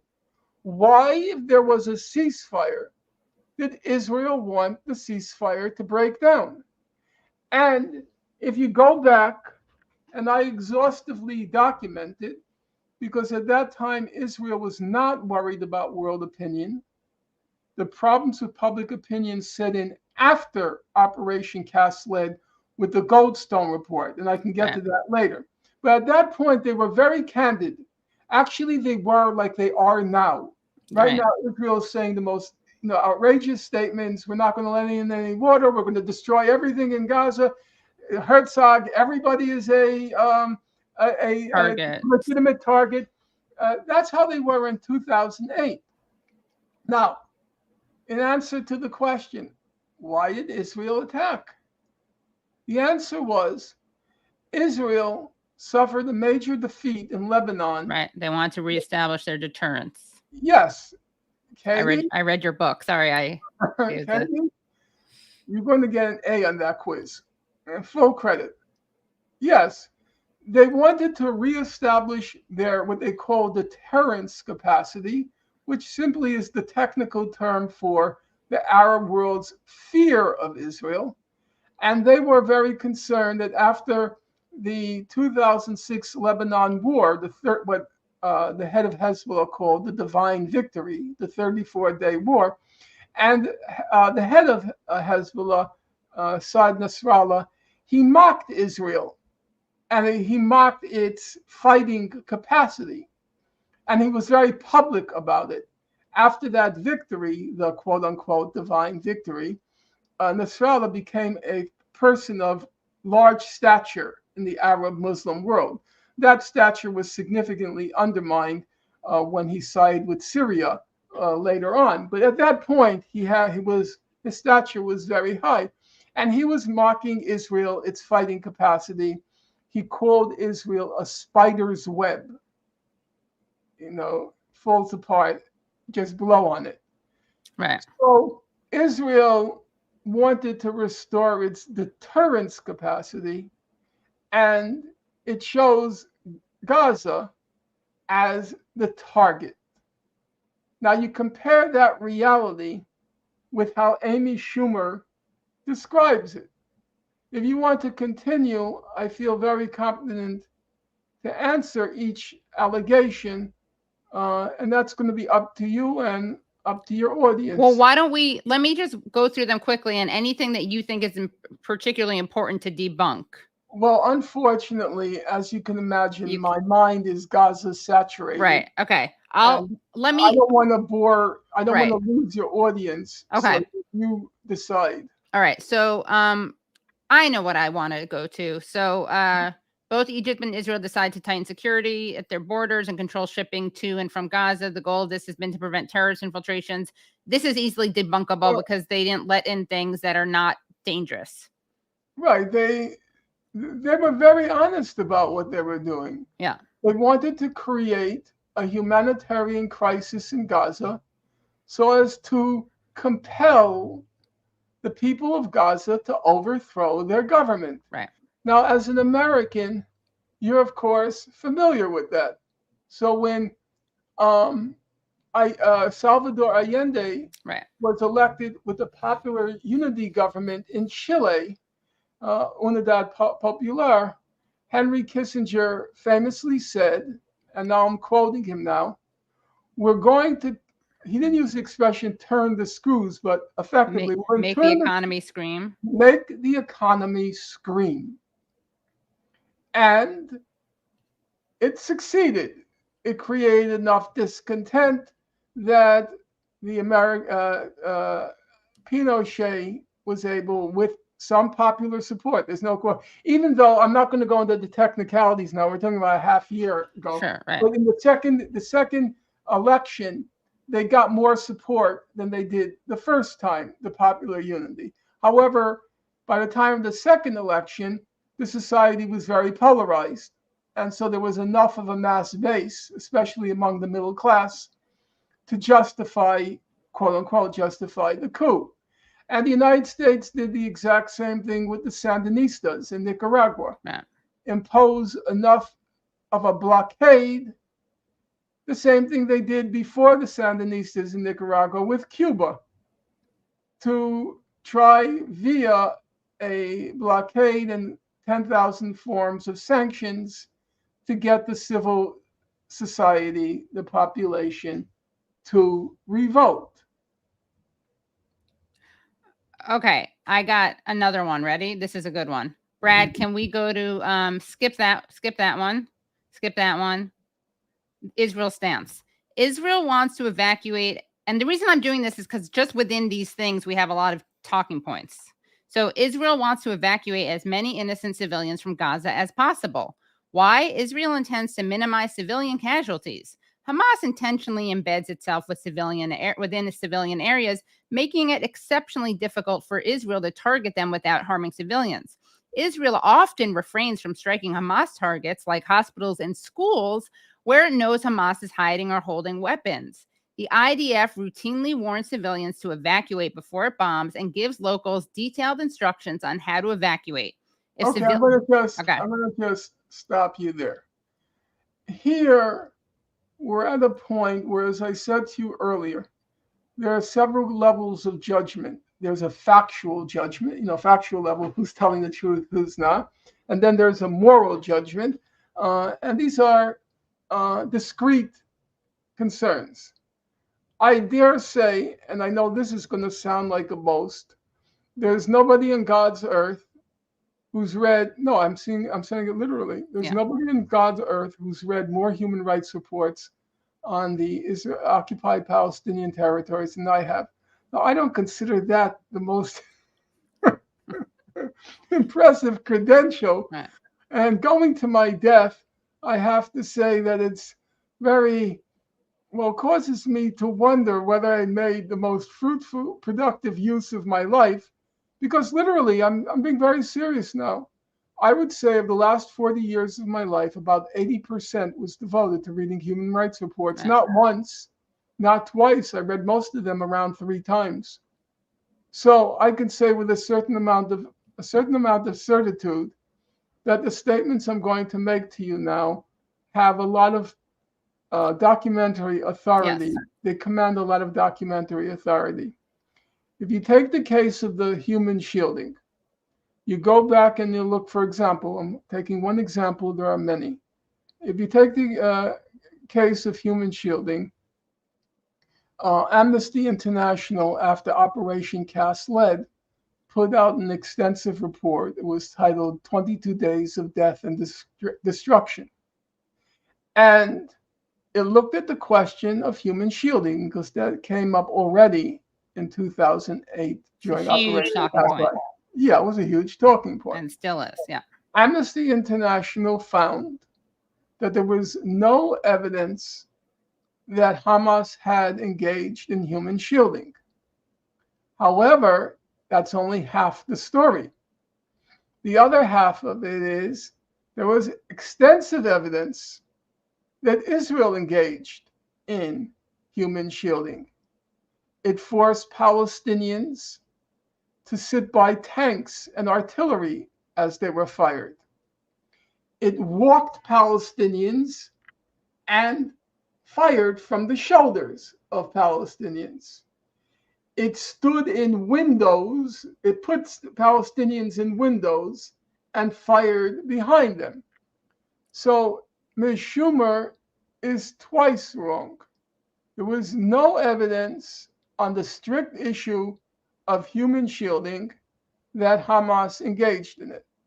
There is a lot of evidence that Israel engaged in it. Human shielding is a narrow term. I should say it's a term of art. It doesn't have like a scientific precision, but it usually means when you conscript a civilian to commit an unwanted act in the course of war.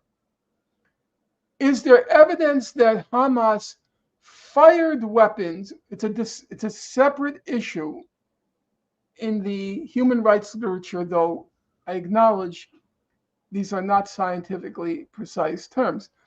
Did Hamas fire from areas which were densely populated? And the answer is yes. However, in general, there was nowhere. This is Gaza. Yeah, it's a very dense place. There wasn't a place to fire from. And I'm not going to go into all the technical points because there are so many gradations. Right. In my book, I go through each gradation one by one to cover all possible challenges. Yeah. Now, the evidence is overwhelming. In fact, I would say the evidence was shocking of Israel's targeting, not just of hospitals where there were no militants present, but what was particularly appalling was the targeting of the ambulances. Now, I will give you an example of what this targeting looked like. Israel would target a civilian home, no evidence that there were any Hamas militants present in the home. The home is struck, people run out, and when they run out, they call the ambulance. Israel waits for the ambulance to come and then fires rockets at the ambulance. Now, I'm going to tell you as a side note, and it is relevant. It's a personal note. It may sound self-indulgent, but it really isn't. And I hope you'll believe me.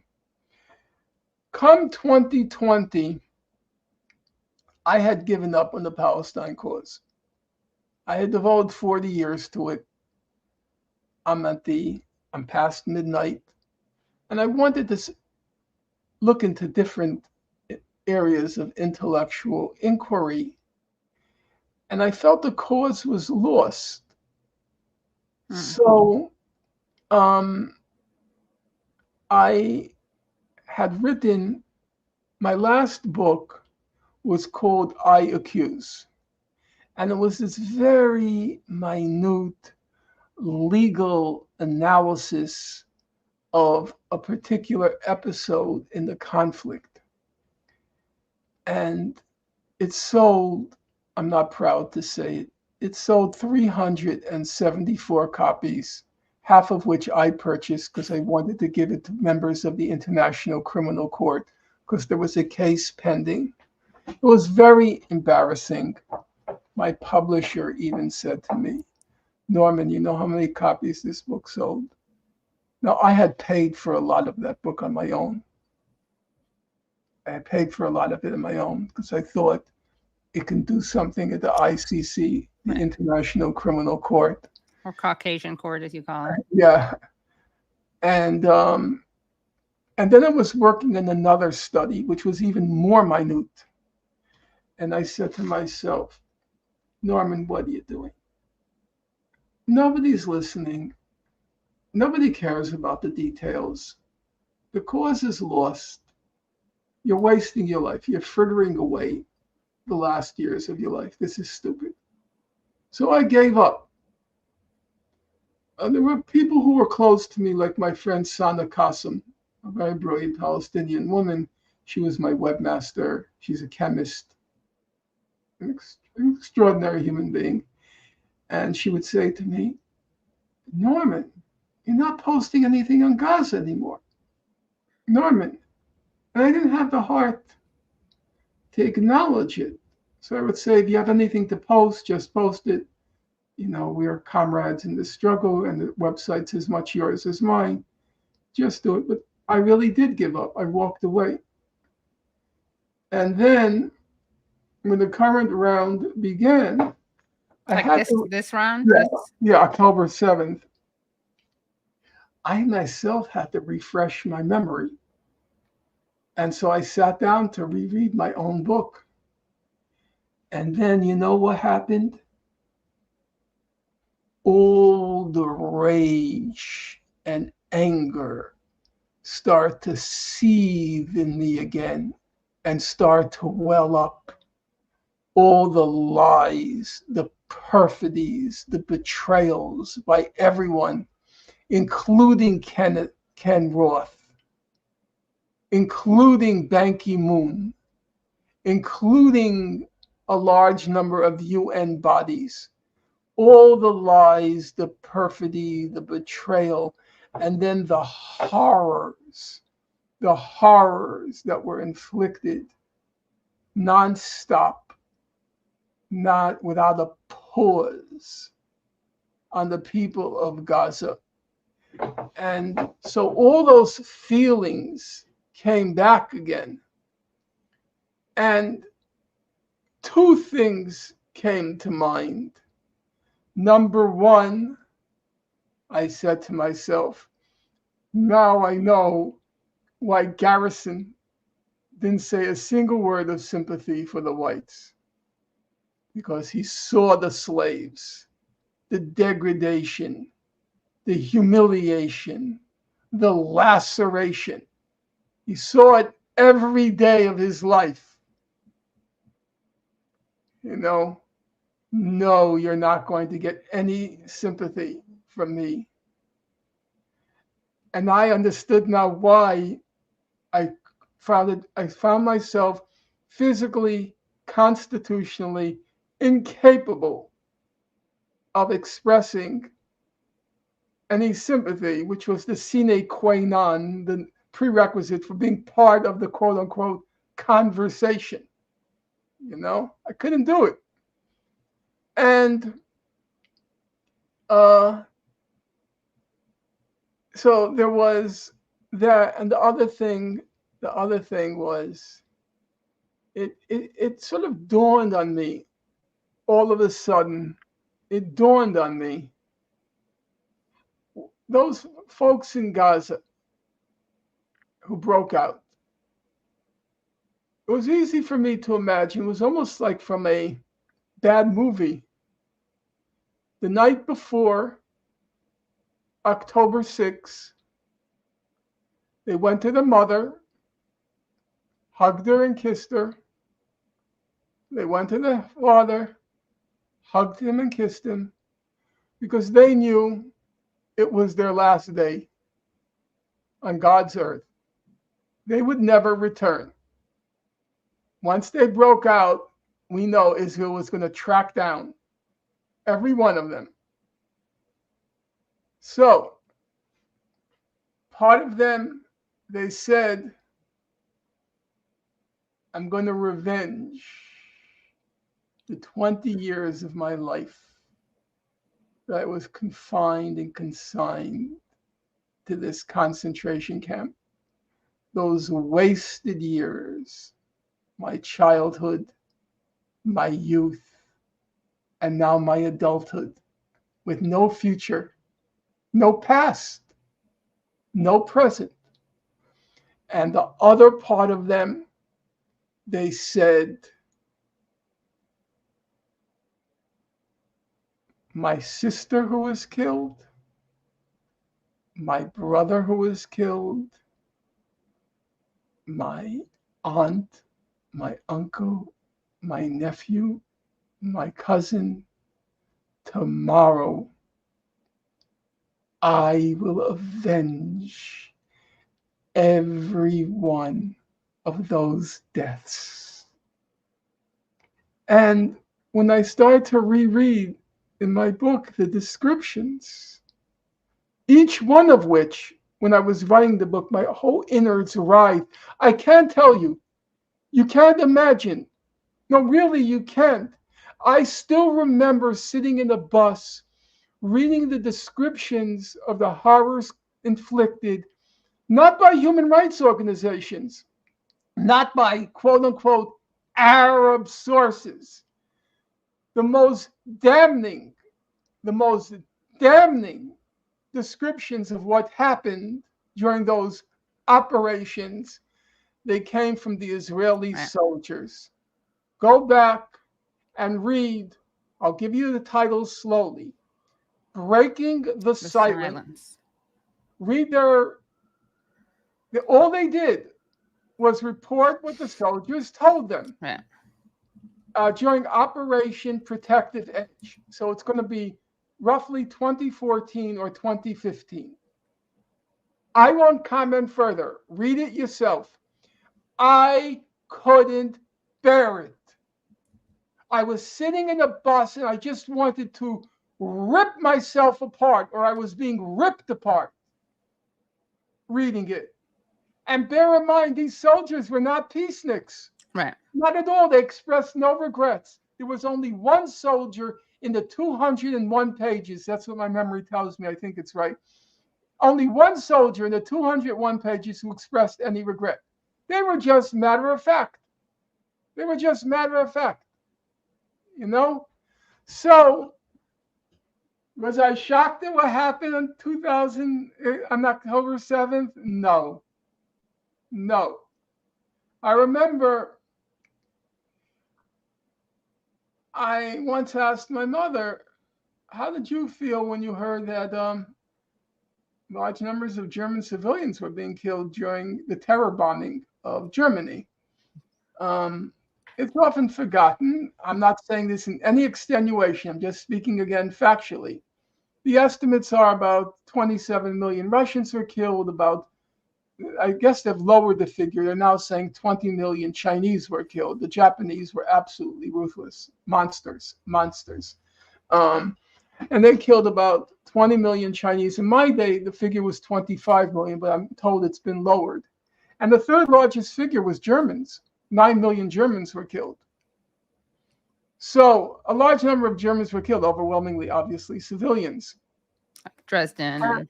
Well, it was carpet bombing, it was terror bombing. They wanted to force the Germans to submit by terrorizing them into defeat.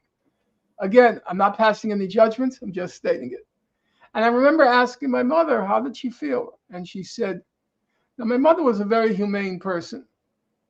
If I have humane impulses, they came from her. She just looked at me and she said, our feeling was, if we are going to die, we're going to take some of them with us. She said it very flatly, unapologetically, but with no bravado. If we're going to die, we're going to take some of them with us. And guess what? On October 7th, that's what those folks who burst through the gates of Gaza did. If we're going to die, they knew it was their last night, last day. We're going to take some of them with us. Is it right? Is it wrong? I'm not passing judgment. I refuse. I won't. It's made me persona non grata, as I told you, even though my book is actually the only book on the political aspect of Gaza. There's Sarah Roy's classic, The De-Development of Gaza, but it's a very narrowly focused economic book, and I focused on the politics. With the exception of all places, Jimmy Dore, and believe it or not, the daughter of what's his name? Jordan Peterson. Oh, yeah. His daughter has a show. I didn't know that. Okay. Yeah. Did they go invite you on to attack you? No. She had me on. Apparently, it's a relatively light show. You get my point. She had me on. Now, the program is supposed to air tomorrow. She just sat me down and she said, tell us the history. Wow. Maybe she hates her dad because he's a very No, I don't think so. bad on this issue. She just said, tell me the history. Now, I don't know if she'll air it, Right. but I just went through the history. And then today, in the afternoon, Chris Hedges had me on. Nice. With those exceptions, nobody's had me on. I mean, there's what you Lucky might call with the, no, it's not lucky. You asked me. No, I know. Gives They us chose not to have me on. Right. I suspect the reason was that, as in a number of other issues, Ukraine, at the beginning when I was the only one who said, I think Russia had the right to attack. Right. And then, I'm speaking now very recent history, and then Ibram X. Kendi, who I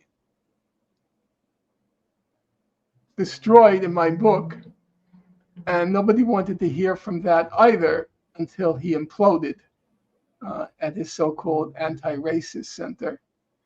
And now with this, I refused to say what was the sine qua non to be part of the discourse. Part of the respectable discourse. And my excuse is very simple. The difference is twofold.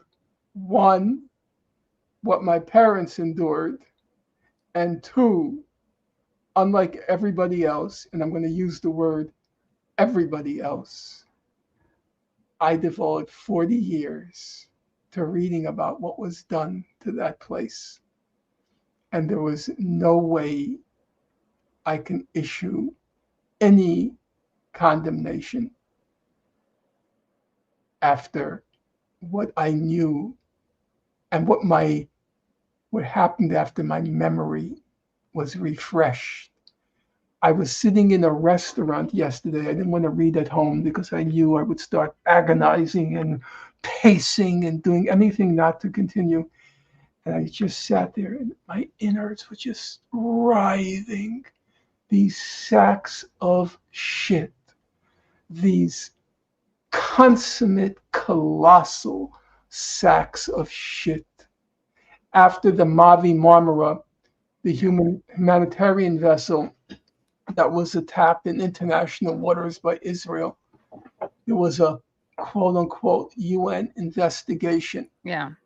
And you know what the UN investigation, it was commissioned by Ban Ki-moon. You know what it concluded? It condemned, I wonder if I could find it, because it's so unbelievable. It's so unbelievable. Let me see if I can find it. Okay. These things, you can't make them up. That's the thing. They condemned the people on the boat. Yeah. Now listen to why. This is, by the way, they were bringing goods in to cross the blockade of humanity. Yeah, I forget. It's already a long time ago. It's right. Believe it or not, yeah. It's 13 years ago. It was May 31st, 2010. Stephen Colbert actually did an excellent thing on it, but that's another conversation. He did a great thing on it. So this is, I'm going to just quote myself. Okay. It condemned the people on the flotilla, it was called a flotilla, because it discovered that they intended not only to deliver humanitarian relief, but also, quote, to generate publicity about the situation in Gaza, unquote. To clinch its argument, the panel, the UN panel, reproduced with a great flourish this document prepared by the organizers of the flotilla. So they quote the document. Now listen to this incriminating evidence. The flotilla was bringing humanitarian aid to people trapped in a concentration camp. And now listen to the incriminating evidence. A document was discovered that said, the purposes of this journey are to create an awareness amongst world public and international organizations on the inhumane and unjust embargo on Palestine, and to contribute to end this embargo, which clearly violates human rights, and delivering humanitarian relief to the Palestinians. That's the incriminating document. To which I write, if this statement of intent weren't incriminating enough, the UN panel laid out yet more evidence of the sinister and nefarious plot. Quote, the number of journalists embarked on the ships gives further power to the conclusion that the flotilla's primary purpose was, brace yourself, to generate publicity about the blockade. Oh. And to which I comment, it must be a first, and surely marks a nadir, the low point in the annals of the United Nations, that a report bearing its, meaning the UN's imprimatur, vilified the victims of a murderous assault by Israel because they sought to cast light on an ongoing crime against humanity. This is a UN report. That's really disgusting. It's And it's kind of beyond, unbelievable. It's it's, like, yeah, yeah, it's beyond words. yeah, It's beyond words.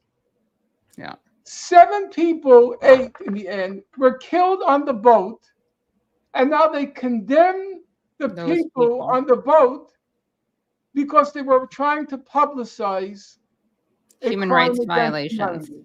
Right. That's so disgusting. Well, there's one more thing I want us to react to because this is another major talking point.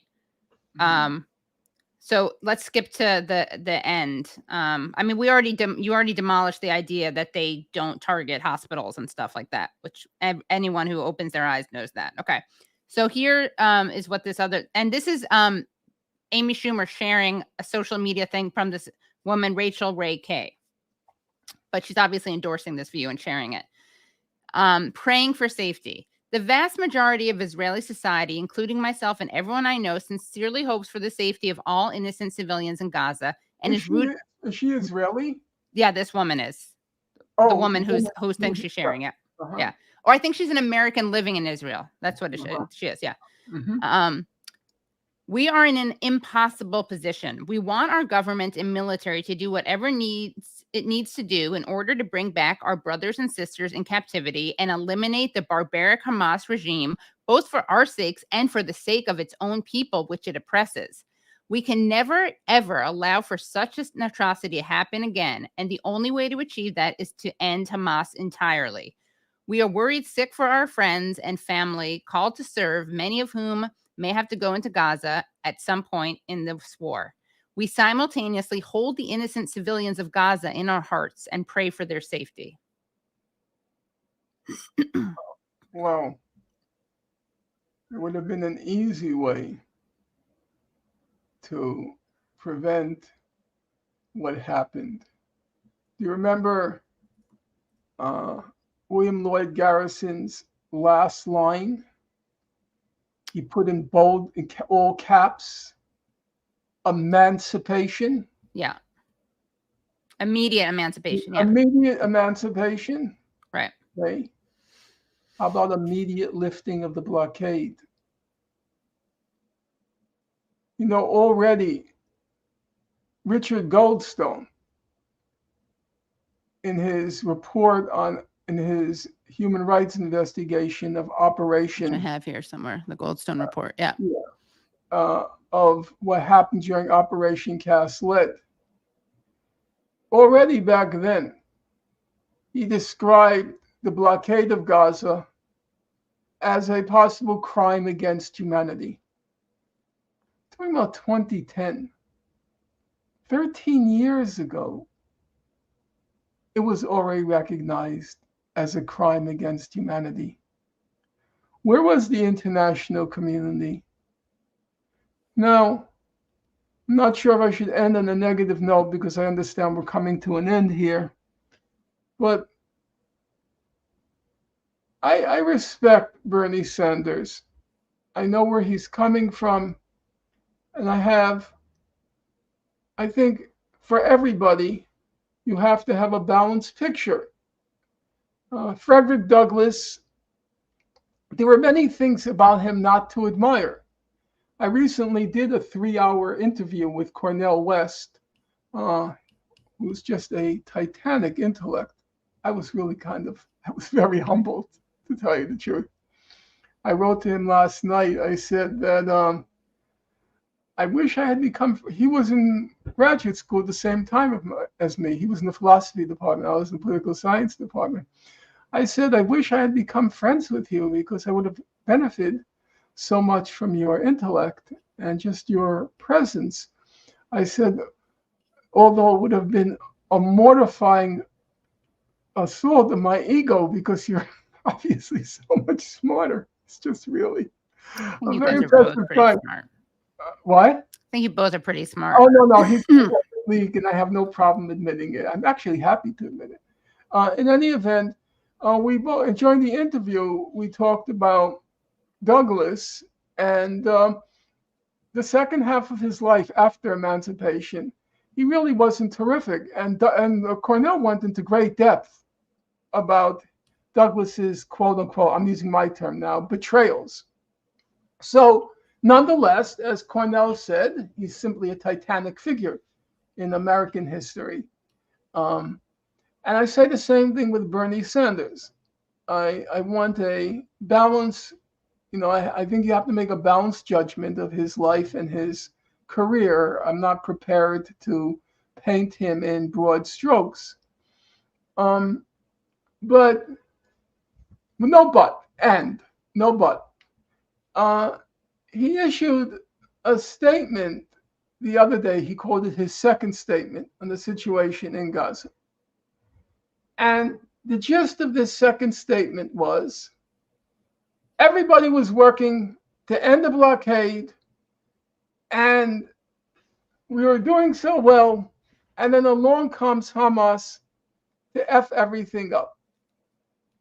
And I wrote in reply, here's a reality check. Nobody was doing anything. I know. When all these innocent people were killed also. Well, I would say, factually speaking, during Operation Cast Lead, there was a huge outpouring of opposition. Right.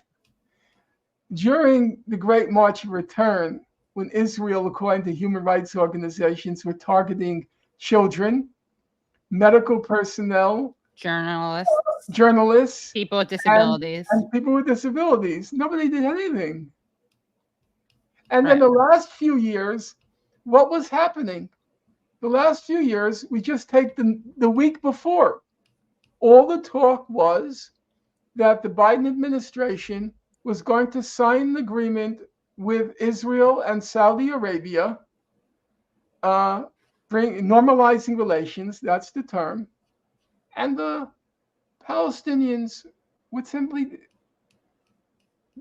be left to languish and die. Nobody was doing anything. So that was the reality. I'm not I don't want to score. Look, I'm very angry, not on a personal level, but very angry at the things Bernie Sanders did, in particular Ukraine, and now with Gaza. But this is not a moment to settle scores. It's establishing the historical record. The record was the people of Gaza had been completely abandoned. That's a fact. They had been completely abandoned. And then what were they supposed to do? You said they didn't have to kill civilians. Okay, they break out. And then what did they do? They could run, right? Well, first of all, that's not going to do anything for the 2.2 million people in Gaza.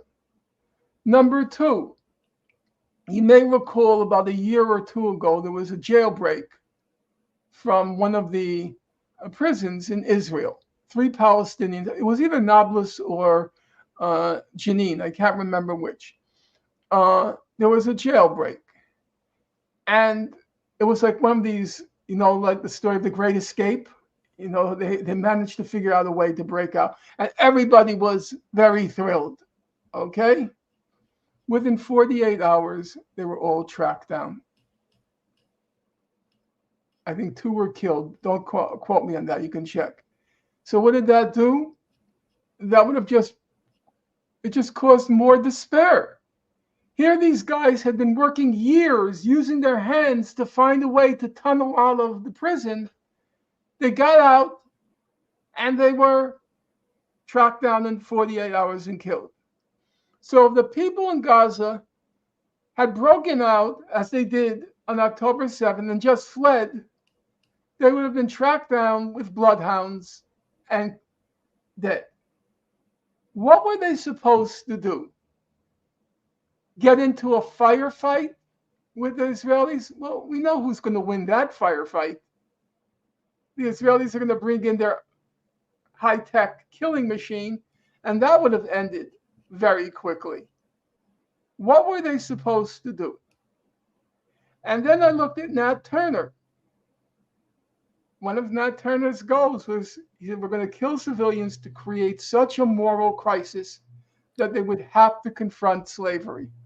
In fact, he failed. I mean, that was 1831. It took many more years. And interestingly enough, the year before the Civil War started, Frederick Douglass, you read his last speech before the war, he was completely hopeless. He said, I don't know what we can do. It's hopeless. It turned out not to be hopeless, but bear in mind for those who cry over blood, and I cry over blood, it took 700,000 Americans to end slavery.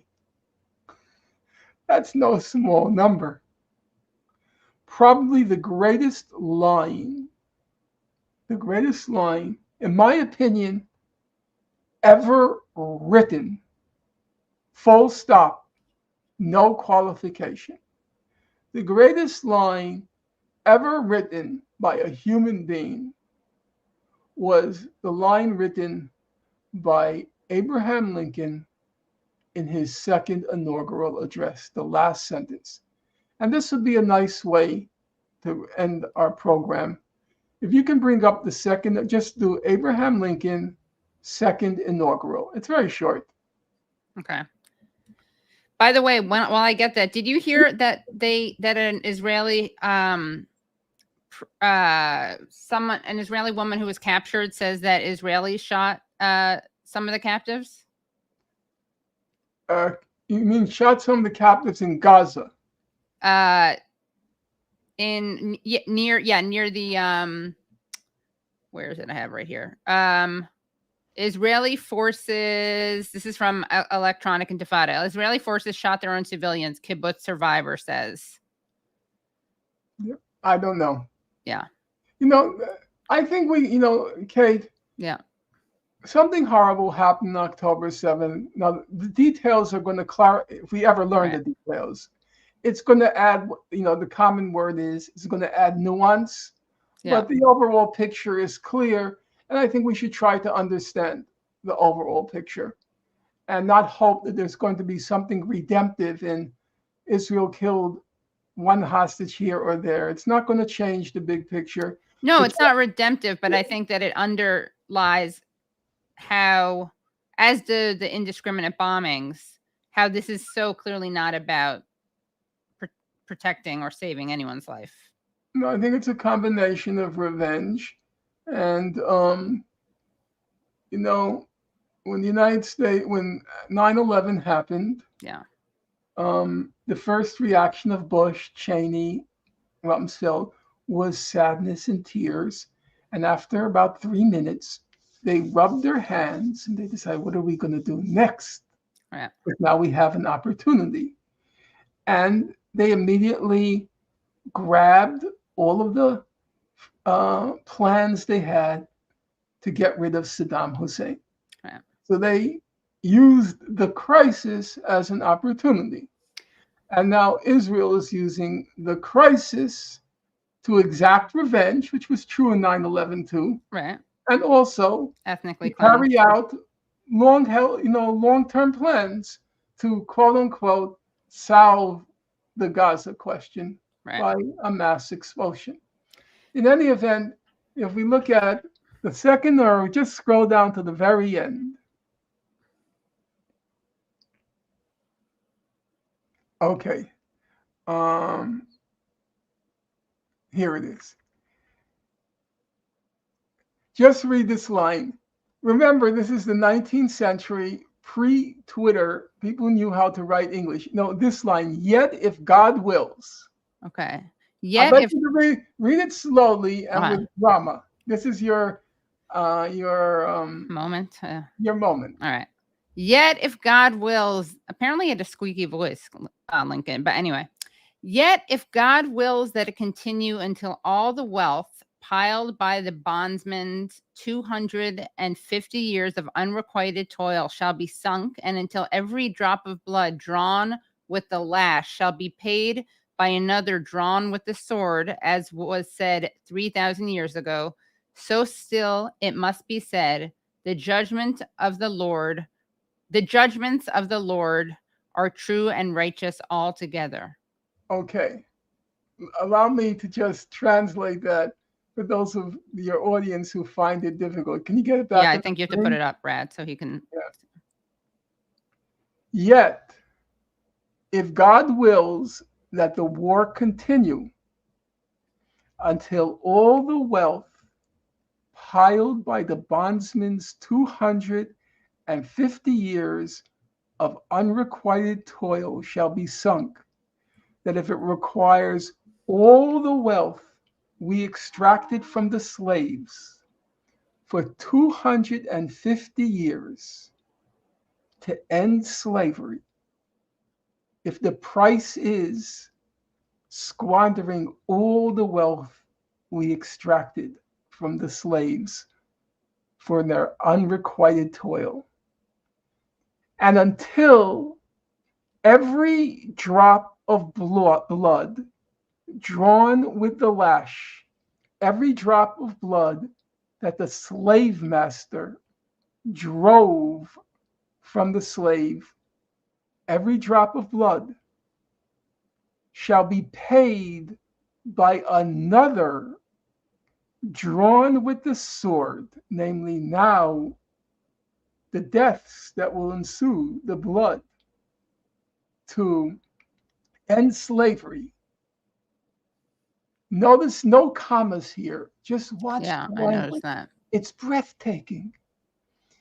As was said 3,000 years ago, so still it must be said, the judgments of the Lord are true and righteous altogether. Slavery is wrong. And if it costs us all the wealth we extracted from that unrequited, unpaid back toil, and all the blood that was taken from the slave, the judgments of the Lord are true and righteous altogether. You know, considering the fact that Lincoln was a racist until well into the beginning of the Civil War, his solution, he said, blacks and white people can't live together. They should be colonized, sent to Haiti or somewhere else. Right. And then to get that from him, it's an amazing sentence. Its construction, its power, its depth, and then the sheer content. It's things that, for me, at this point in my life, and with all the despair I feel and the hopelessness, it still inspires me. John Brown's body. Remember, John Brown, he killed innocents at Potawatomi. He was hung for treason, and he was the subject of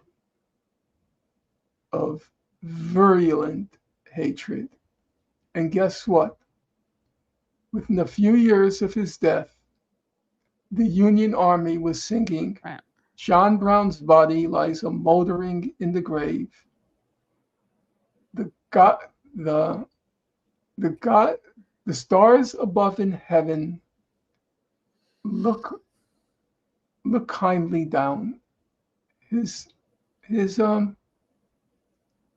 reputation was completely reversed. This religious fanatic, he suddenly metamorphosed into a heroic figure in American history.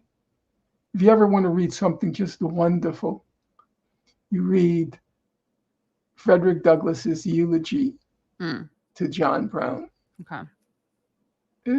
These are thrilling moments. The abolitionists are thrilling moments.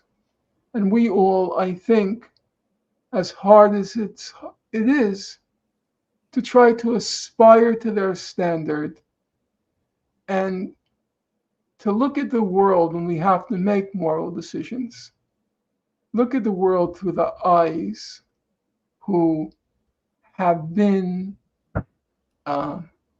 elevated in our history and who provide great inspiration in very troubled times, which these are. Okay. Well, thank you. Thank you, Norman Finkelstein. This was great. We'll have to do another one of these. Maybe we do a monthly chat. We have some more things to debunk. I only talk if I've done sufficient reading that I feel I'm competent to speak with. Well, don't worry, because we have stuff. I have a lot more stuff.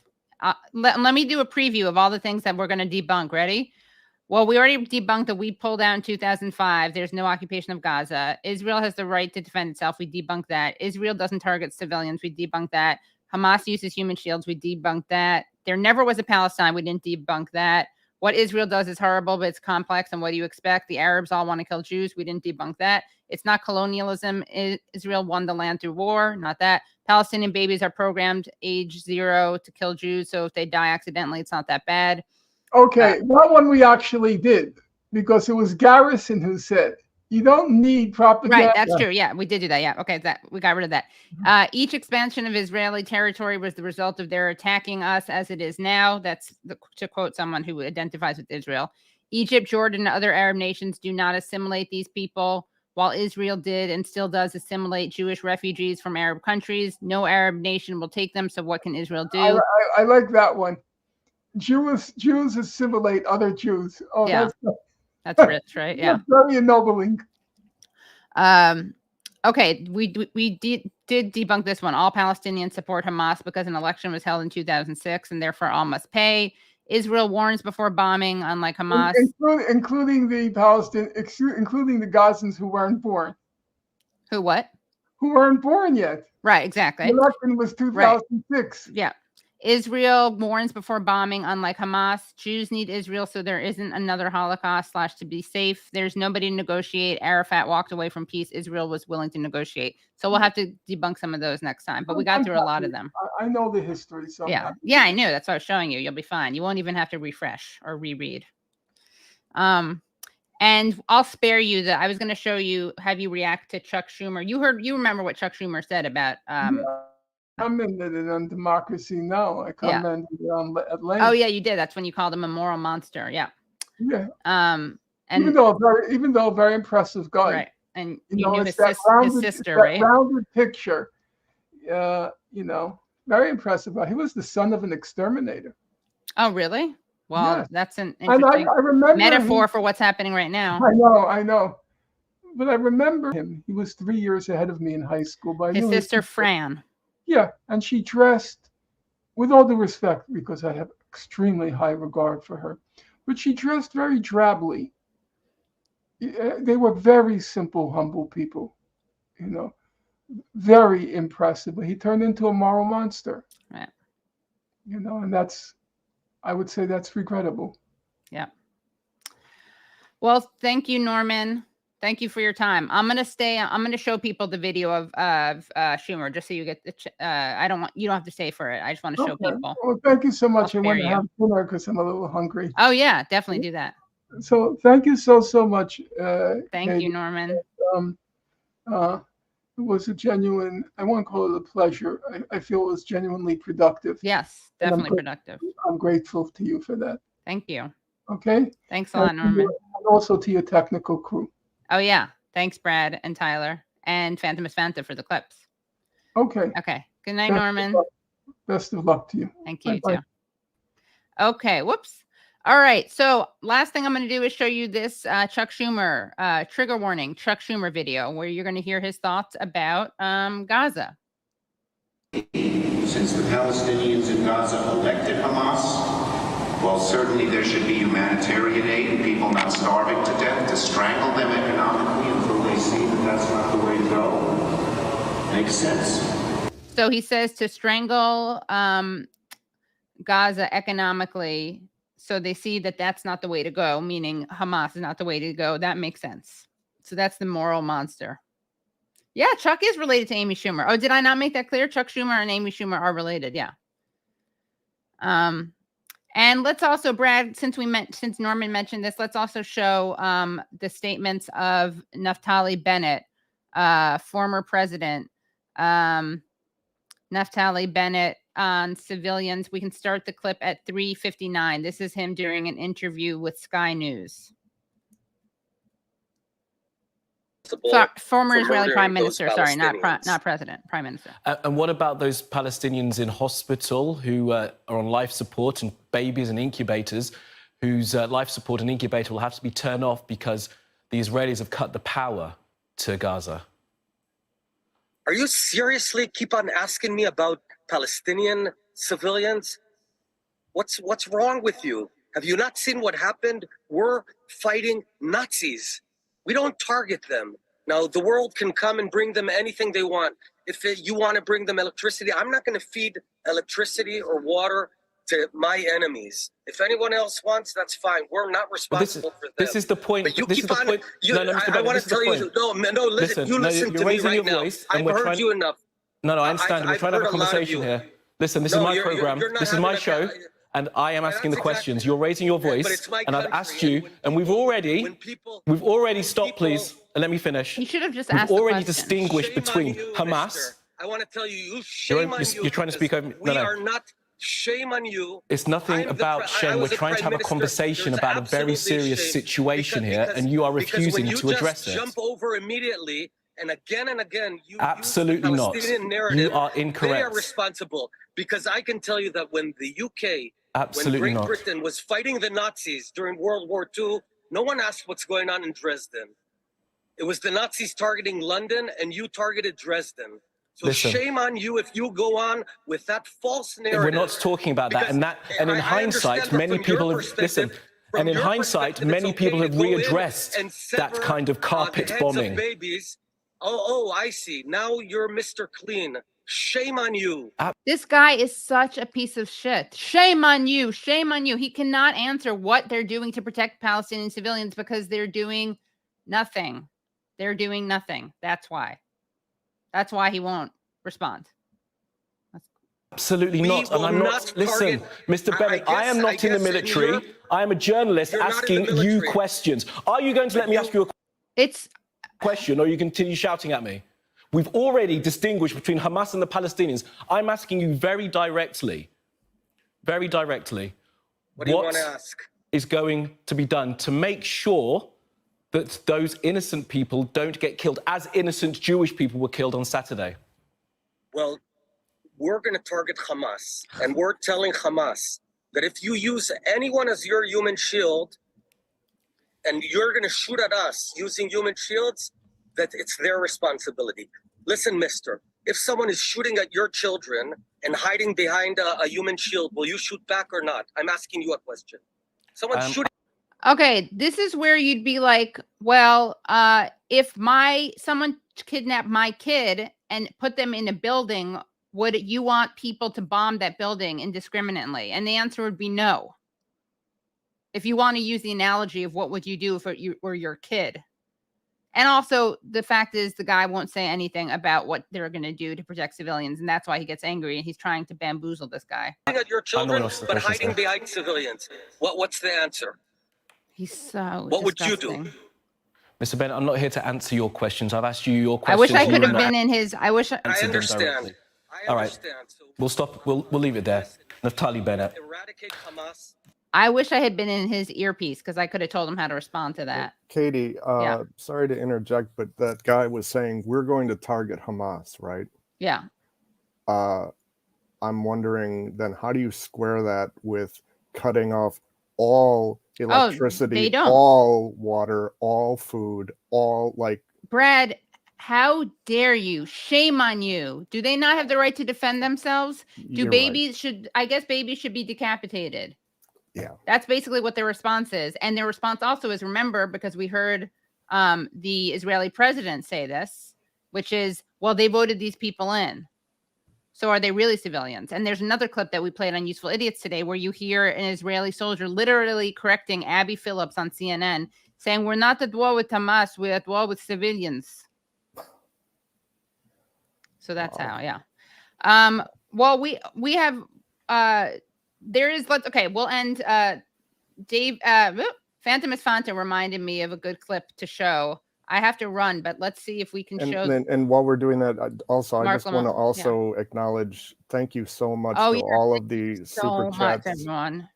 Today, all of the support, the likes, the shares. You really do make all of this possible, and it's all very much appreciated. Yes, it is very much appreciated. It makes it possible, and I'm going to give some of this to an organization. I'll tell you which one it is because people are so generous. Of course, please do feel free to become Patreon supporters. Just $1 a month helps keep the show happen, and $5 gives you extra content. And I'm sorry to interject also to answer, I saw some questions in the chat to anyone that may have missed this. If they came in here late, this will all be left public. So if you missed the beginning and whatnot, it will all be available to watch. Yeah, and I guess actually I should go through all the super chats. Did we highlight any of them during the? We highlighted a good number of some of them. I know that I thanked everyone in the chat as soon as they did that, but I didn't. I hope everyone understands, was trying to not distract Norman. Right. Yeah. Thank you. We really appreciate your comments. And okay, so the last thing we're going to do is show you a great Mark Lamont Hill clip. So Phantom Esfanta, can you tell me, set this up? Who is he interviewing here? Okay, he's interviewing Israel's foreign minister. Okay, here he is on his Al Jazeera show. And I'll just do a screen share, okay, Brad? I think it's the fastest way to do it.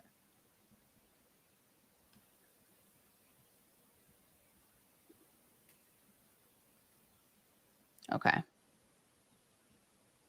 He said that the humanitarian situation, quote, will only deteriorate exponentially, and that crucial life-saving supplies, including fuel, food, and water, must be allowed into Gaza. So the UN is saying you must do this. You are saying you're not going to do this. How do you? No, we're not saying that. He's saying doing it immediately. What I'm saying is what you're doing. No. He's saying doing it immediately. I got you. I'll tell you exactly what we're saying. I'm saying we will do everything for the Gazan people. Once and now we demand immediate surrender, unconditional surrender of Hamas. If Hamas people come out with their hands up and clear their weapons, believe me, everything will be restored to Gaza. It is Hamas in Hamas hands. Now I understand.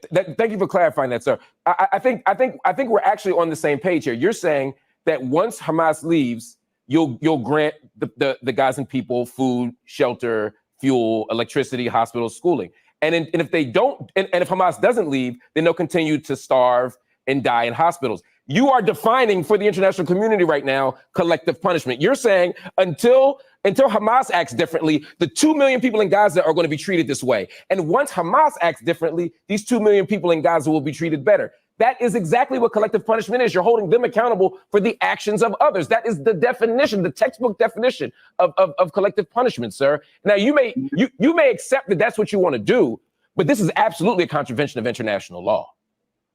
Well, I'll tell you exactly. No, had we pushed them into the wall, we're not pushing them to the wall. We want to open a humanitarian corridor so they can leave.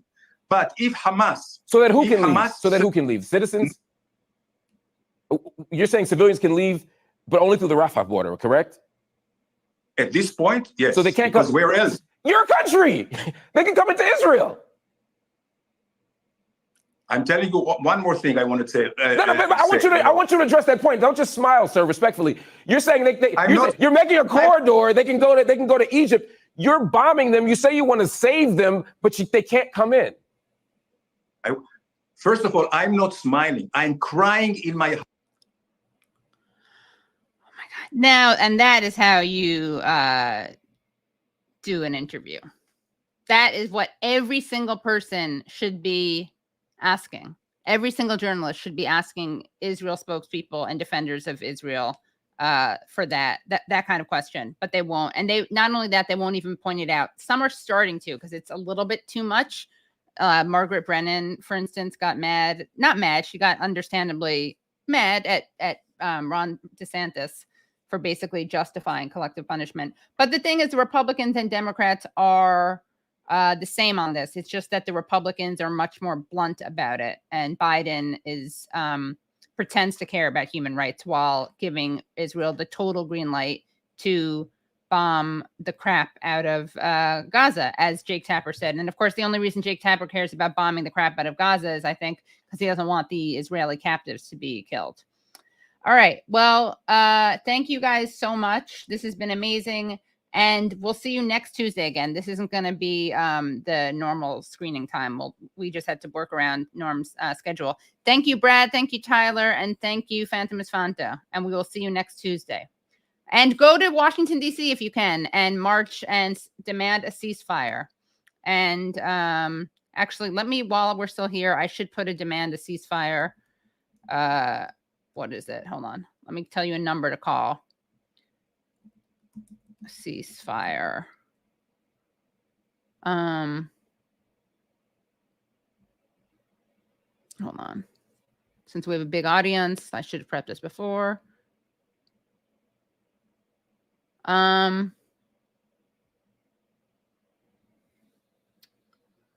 is it? Oh, okay. Call 202-225-3121 and demand a ceasefire. Brad, can you write this down? 202-225-3121. Were you able to get that? Okay, awesome. So we can put it in the chat and then put it in the description. All right. Bye, everyone. Did we put it in? Hold on. Did I? Nope. That's a link. Hold on.